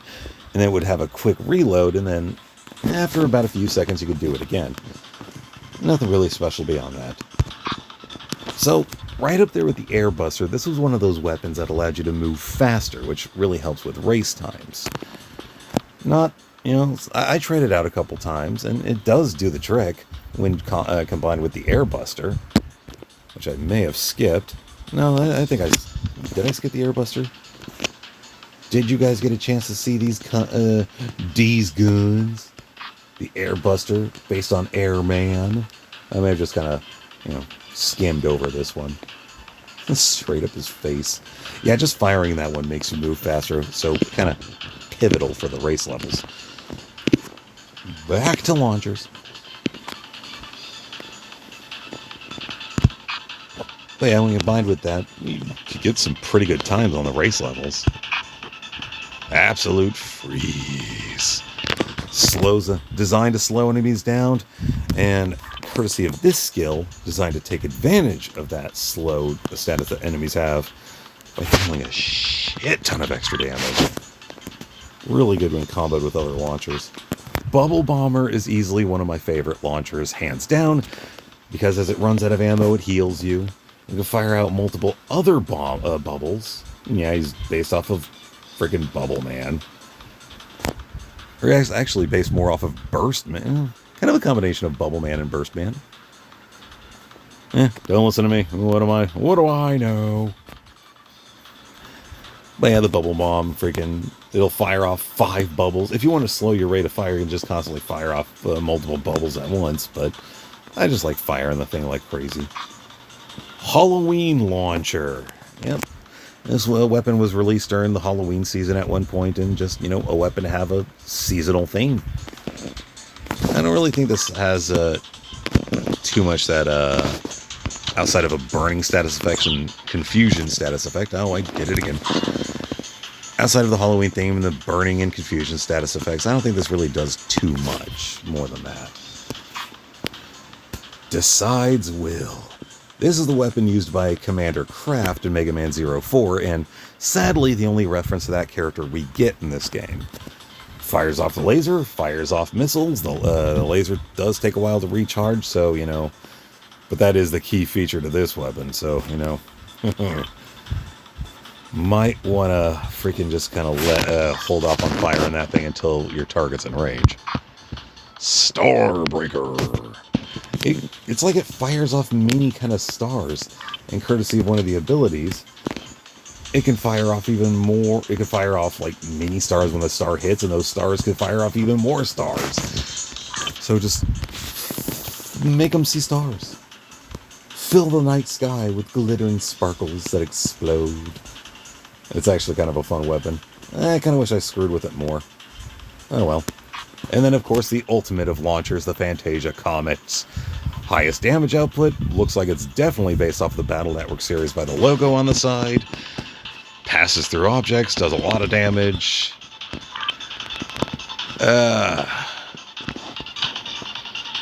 Goes through barriers. And better tracking. Better scattering. Like, it just hits harder. Then we get into the A rank weapons. Arrow Buster, which is based on the Falcon armor. Based on the Shadow armor. Although instead of shooting like shurikens, it shoots boomerang shots. Sonic Buster. Now I always was hoping that this Buster would be based on like the crossover that Mega Man and Sonic did. But no, it just emits sonic waves. Triangle Saber. The blade used by Zero in the Zero series. And also by Vent and Nail in Mega Man ZX and ZX Advent. Fast reload time, and out of the A-ranked weapons, probably the best one there. Elite Lance, I think this is based on the weapon that Leviathan uses. Not a fan of the reload time, and honestly not a fan of waiting period with that. I wish I got this squid early into my gameplay run, because it's just funny seeing a giant squid on a stick that you whack people in the face with. That is amusing. It even blinks. Look at that. What a cute guy blinking. Repla Saber. Much like the name suggests, used by the Repla Force and one Repla Force member in particular. Colonel. So, similar to how the Triangle Saber was one of my go-to A-rank weapons, this was my go-to other A-rank weapon for ranged combat. You can see why I was... Since this was one of the first weapons I pulled, you can see why I gravitated so friggin' closely to the Purgatory when I finally pulled that. Shotgun does what a shotgun does. Ion Rifle does what a rifle does. Snowy Sprite. Now this one was pretty cool, and I think it still does. Yep, still does what it did before. They didn't change that. Slows enemies down, and when it runs out of ammo, you get a shield. So it's basically a weaker version of what the whale used to be, before the whale's shield was replaced by 1 second of iframes. Yay. So, I mean, it's still a solid weapon, even in the friggin' Jacob's Ladder when you need that extra bit of defense. It can come in handy. Crushing spray gun, kind of like the explosive one, you know, slow rate of fire, mid-range, damage, pass. Virus sprayer does poison kind of stuff. Light wave cannon. This, I think, was the weapon that was originally on the shoulder of the ride armor in Mega Man X8, as it looks a lot like those shoulder cannons that the ride armor had. Drill head cannon. You can kind of see that it's based on Drill Man. Shoots drills, of course. Heavy blaster. Looks cool. And that's about all I can say for it. The military buster, which looks a lot like the friggin' arm upgrade from the first armor. Probably is. Wind pressure buster. Using the power of wind to fire shots. Very economic, very environmental. But still nothing compared to the busters that came afterwards. As it says, standard saber. And then you have the beam saber, which I think had a better reload time, or allowed you to just, you know, constantly swing with it. You didn't have to worry about it running out of weapon energy like you do with this, unfortunately. Just a fucking Uzi, complete with clip. Triangle gun, shaped like a triangle, has rapid fire capabilities. You know, machine gun, kinda cool, kinda cool. Gas emitter, shoots poisonous gas that poisons enemies and does continuous damage. Compressed spray gun, again the explosive blower all over again, just weaker. A flamethrower. Energy cannon, one of the 2 launchers for the freaking B-ranked weapons. Just a cannon. Doesn't get any more basic than that. And the only C-ranked weapon in the game, the regular Mega Buster. You start out with it. Though I'd argue that's actually the X-Buster, since it doesn't have the yellow kind of like stripe thing on the side that the Mega Buster does, and it looks more like X's Buster. But still, bare bones basic. Now this is a unique weapon. This one you can only get this Buster if you had a specific type of phone called like an ROG. I googled it. It's not a common phone, and I've never met anyone who has this phone, let alone anyone who has this Buster. So yeah, if this is available in the offline version, it better not require you to have that specific phone to unlock it. Otherwise, that's going to be a huge bitch move on their part. But yeah, that's the weapons. So while I have a little bit of time left, before I have to start getting ready for work, let's kind of run through a few of the characters.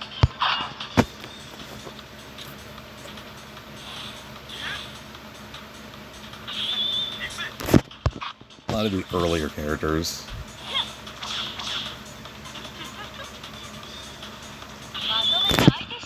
So, since I don't have too much time before I have to go to work tonight, I will just kind of like show you some of the characters I personally like,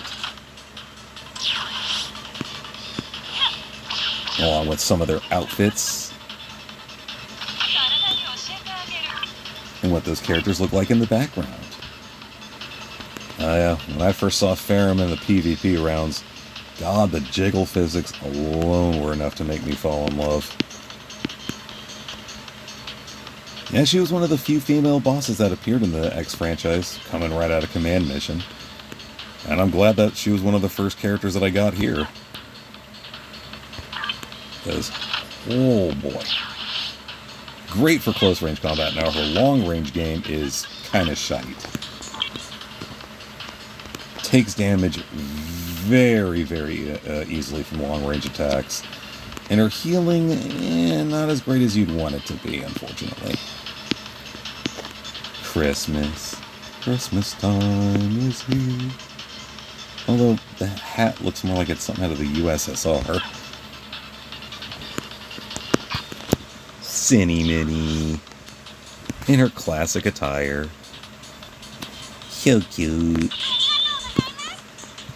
She's so snuggly.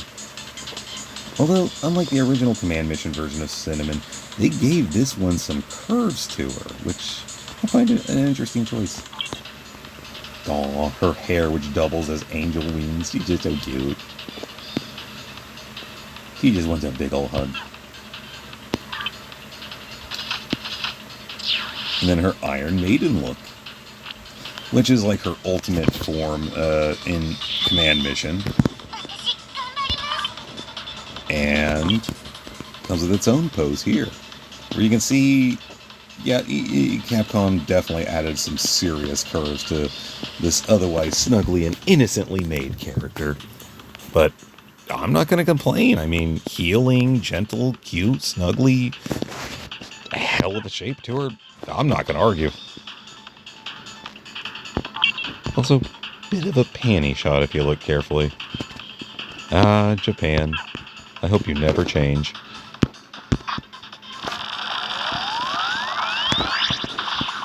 White Day Alia. Even as she appears, the jiggle physics are very apparent. Yeah, just the regular one. She was one of my mains for raids for a while, just because of the fact that when you get her first DNA ability, she could actually heal herself. And that's so I've never been the kind of guy where I'm all about the DPS and metagaming, how to quickly kill everything and anything in my path. I'm more of a defensive player. The longer I can stay alive, I'll figure out the rest later from there. So, you know, healing and shielding was always my main focus when building a character. One of the first cinnamon variants. As you can kind of see, they gave her a bit of a jiggle there. So the cat paws are actually a usable weapon in Command Mission. It's actually one of her better weapons as they hit multiple times. It's like one of the few weapons I can hit 5 times in a row. I think they also did some status effects too, or like lowered the enemy's like defenses or attacks or something like that, which made her offensive actually pretty useful. Let's move on down. Oh, we'll come back to you in a second. Cutie Pie Iris.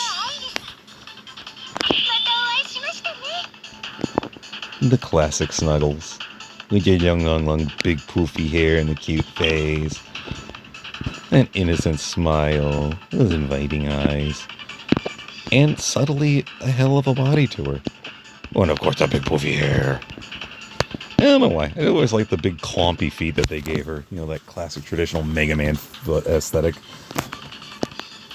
Well, yeah, the original waifu of the X series. And rightfully so.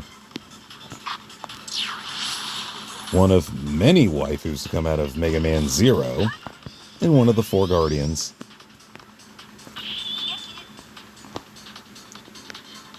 So, when she, back in the early days of PvP, she hit like a beast. And also, as far as her image, friggin' eyes you can get lost in, along with a smile that's very deceptive. And her hip game is definitely on point. Good lord. Wide hips. So it's not the same weapon as that A-ranked lance that I pointed out, but it's not terribly far off. Okay, it's hugely different. But it's a lance. I also kind of like all the water around her.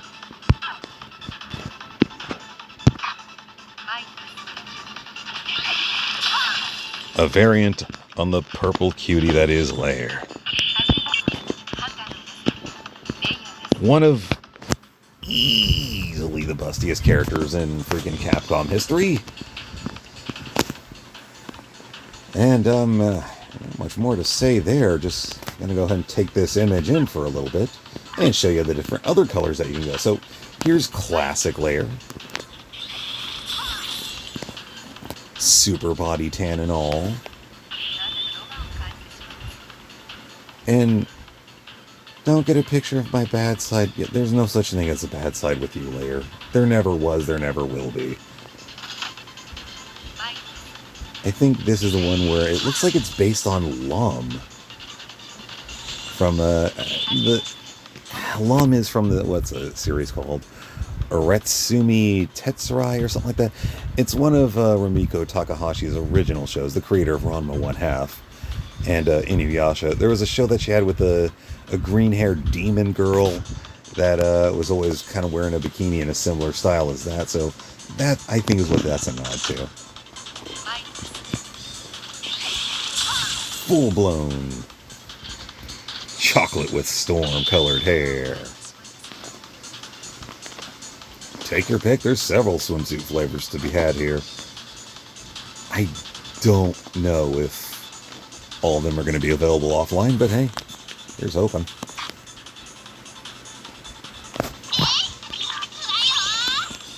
Oh, your snuggles. So I kind of pooled.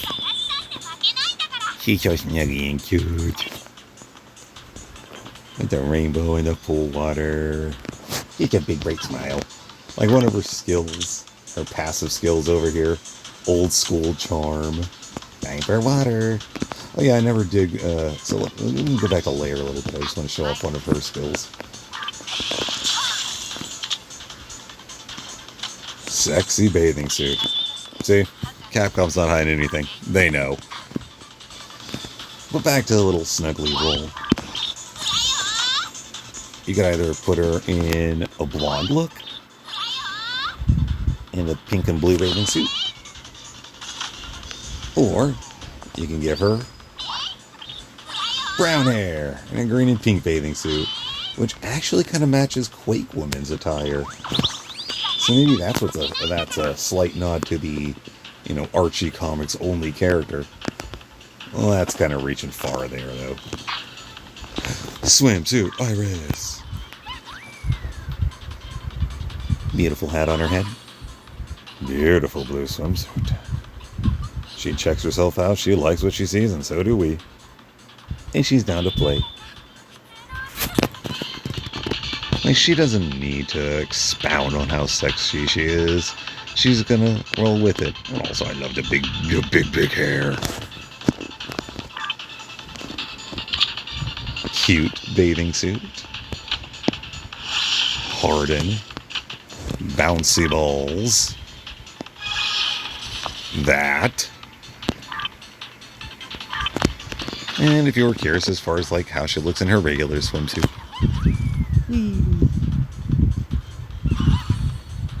And the bird just ate all her clothes. To the complaint of no one. I swear to God, you could hear the seagulls in this image. There's beautiful, beautiful Iris. No big clunky feet. No uniform, just out on the summer, wearing a similar color setup as, well, her normal outfit, but also Zero's colors, minus the pink.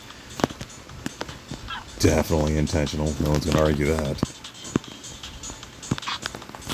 I definitely want to show off Tron here for a little bit. And she tumbles out of her damn ride arm, her friggin' suit. And she can summon she's one of the few characters that can actually summon an armor to kind of ride around in. She also summons the serve bots to attack. And yeah, you thought the metal bikini was gratuitous. Go camera angles for the win, right? Again, thank you Capcom, thank you Japan for all that you do.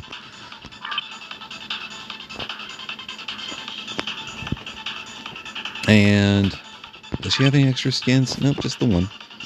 What else do we have? Straight up.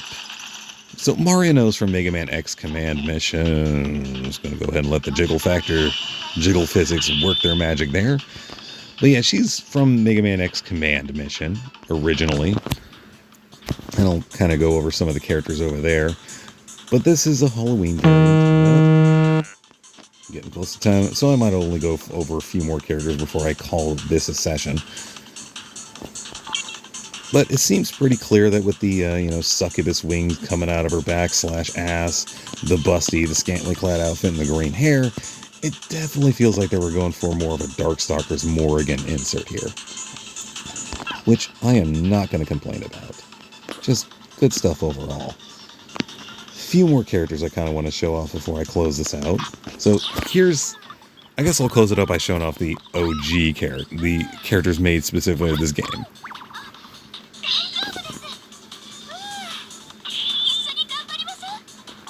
Like Cutie Pie Rico.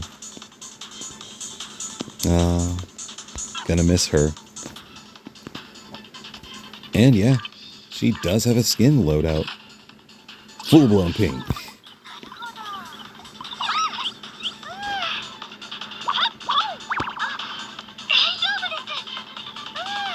I really wish I unlocked Pink Rico. Oh, that would have been great. But I did get Bridal Alia.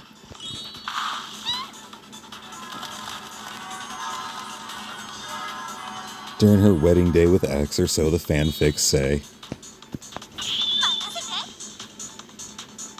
I mean, she really does look very beautiful in that dress. Shows off what it shows off without being too overbearing. Definitely the sex appeal is there, but it's also very elegant, very beautiful. I have nothing bad to say here.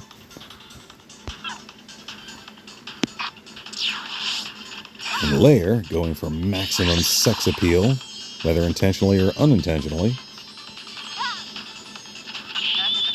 She acts so shy sometimes, but the outfit feels like it belays a lot of that shyness. Like, is she really that shy?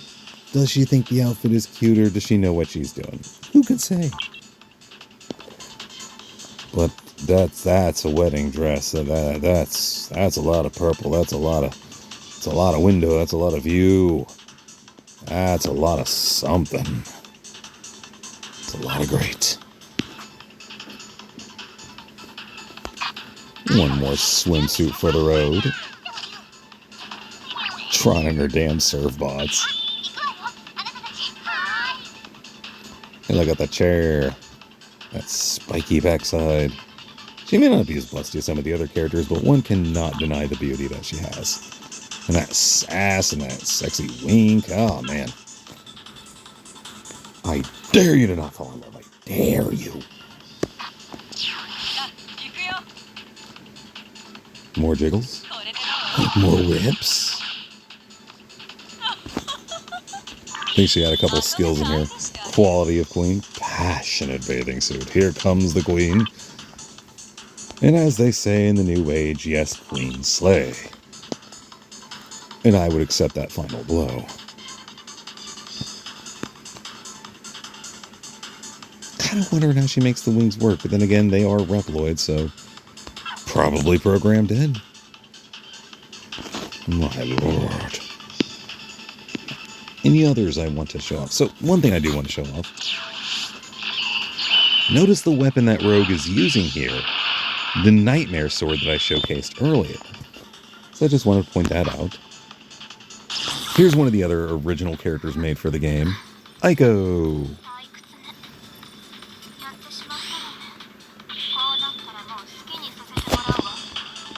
I don't think they ever made any other skins for her for this particular version of her. Her just kind of sitting there, commanding all the consoles. She looks as innocent as she does, aloof as she does, off-putting, but in a very, very cute way. Legs of Legend Chun-Li.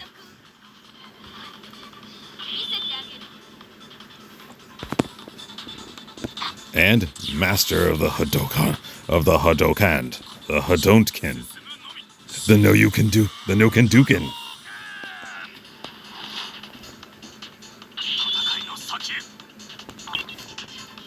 Oh, I'm powering up. Ah, so cool that you can play these two assholes, like, just straight up in the game. The Legs of Legend, and, yeah. Who's not going to want her part of their character collection, especially with a pose like that? I mean, yeah, very powerful, very strong legs, showing that off, absolutely, but,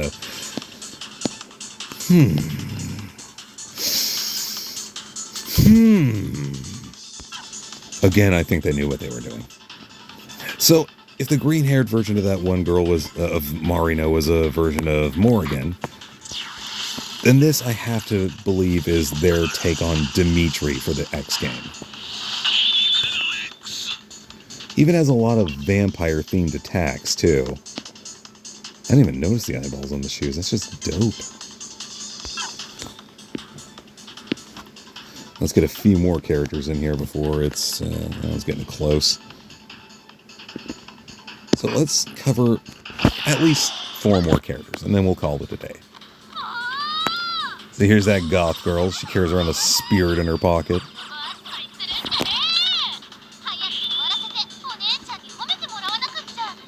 I like that little kind of, oh, what am I going to do with you kind of look that she's got. So cute. See, not every girl has to have like a super wholly sexified body just to be cute. You can just put an outfit on them, make up the hair. There's a lot of ways that a girl can be cute. There's also a lot of ways that a boy can be or look like a girl and still kick ass. Fucking Angie. Sadistic little fuck that Meteor did nothing to you. Flying like an asshole version of Superman. But from the angelic look and the eyes, I think anybody would make that mistake, right? The flapping wings, you'd think he's so innocent, but no, he's a sadistic battle-ready bastard.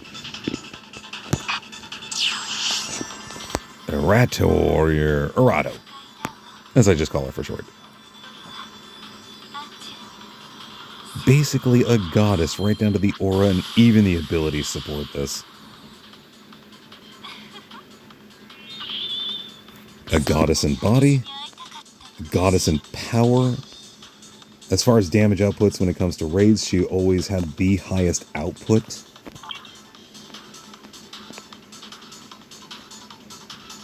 Shake Shack jiggles for days. Okay, so I kind of like freaking SD0's entrance here. It stumbles in. Just kind of hovers there. And here's who I definitely want to show off. So, for whatever reason, they did something about reference to like school life and gangsters at schools, and I don't know. I don't think I'd be scared of her. I mean, maybe what she could do to me, but fear would not be my first emotion here. I can guarantee you that right now.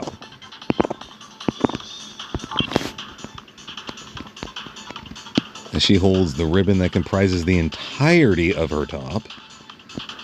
And my lord. Like, they just gave no fucks when they made her. And then, straight up, JoJo's Bizarre Adventure up in this bitch.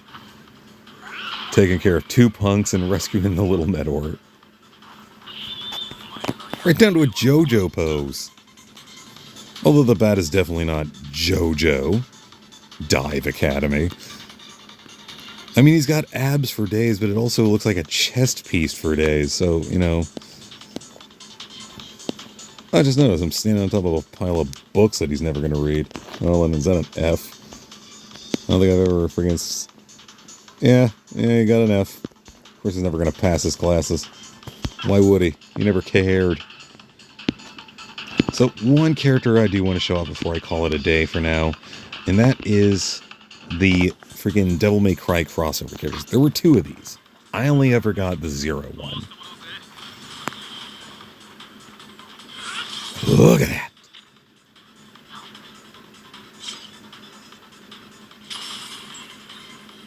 What enemies?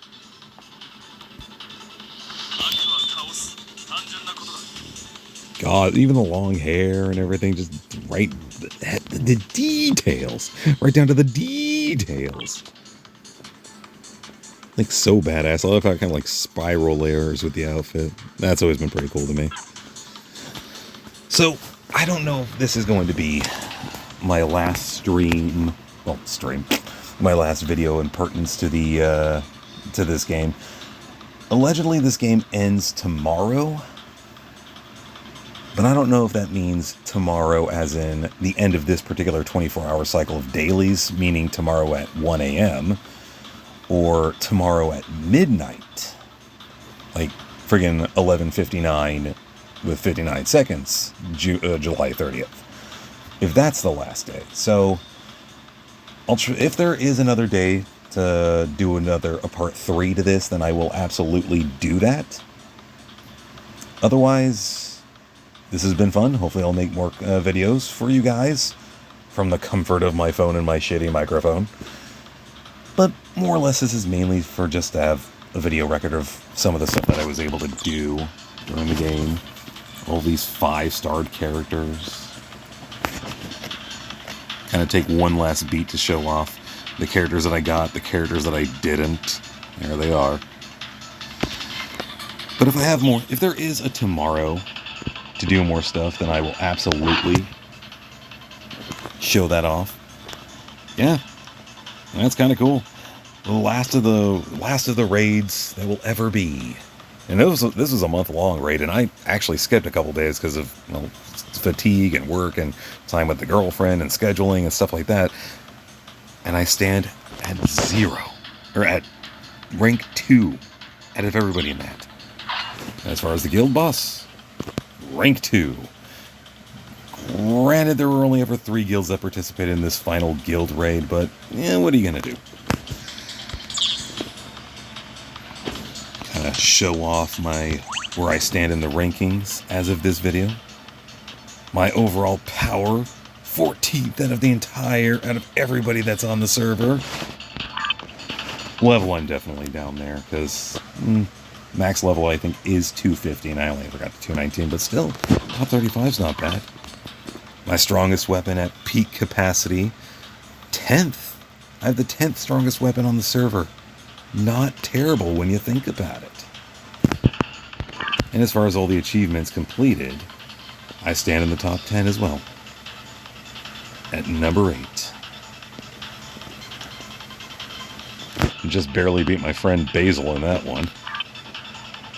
Like, friggin' a lot of people here are no joke. They bring the hammer down. But yeah, I'm really gonna miss this game when it's gone. Oh, there I am, right there, one level below my buddy. Right there below Basil. A lot of these people from some of the more elite guilds, and they put in the time, they put in the money, and it goes to show. Yeah, I just wanted to show off a few things.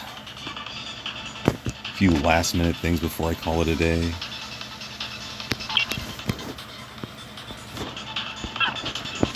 Oh, what can I do better? I can't do anything better with this loadout. This is as good as it's going to get.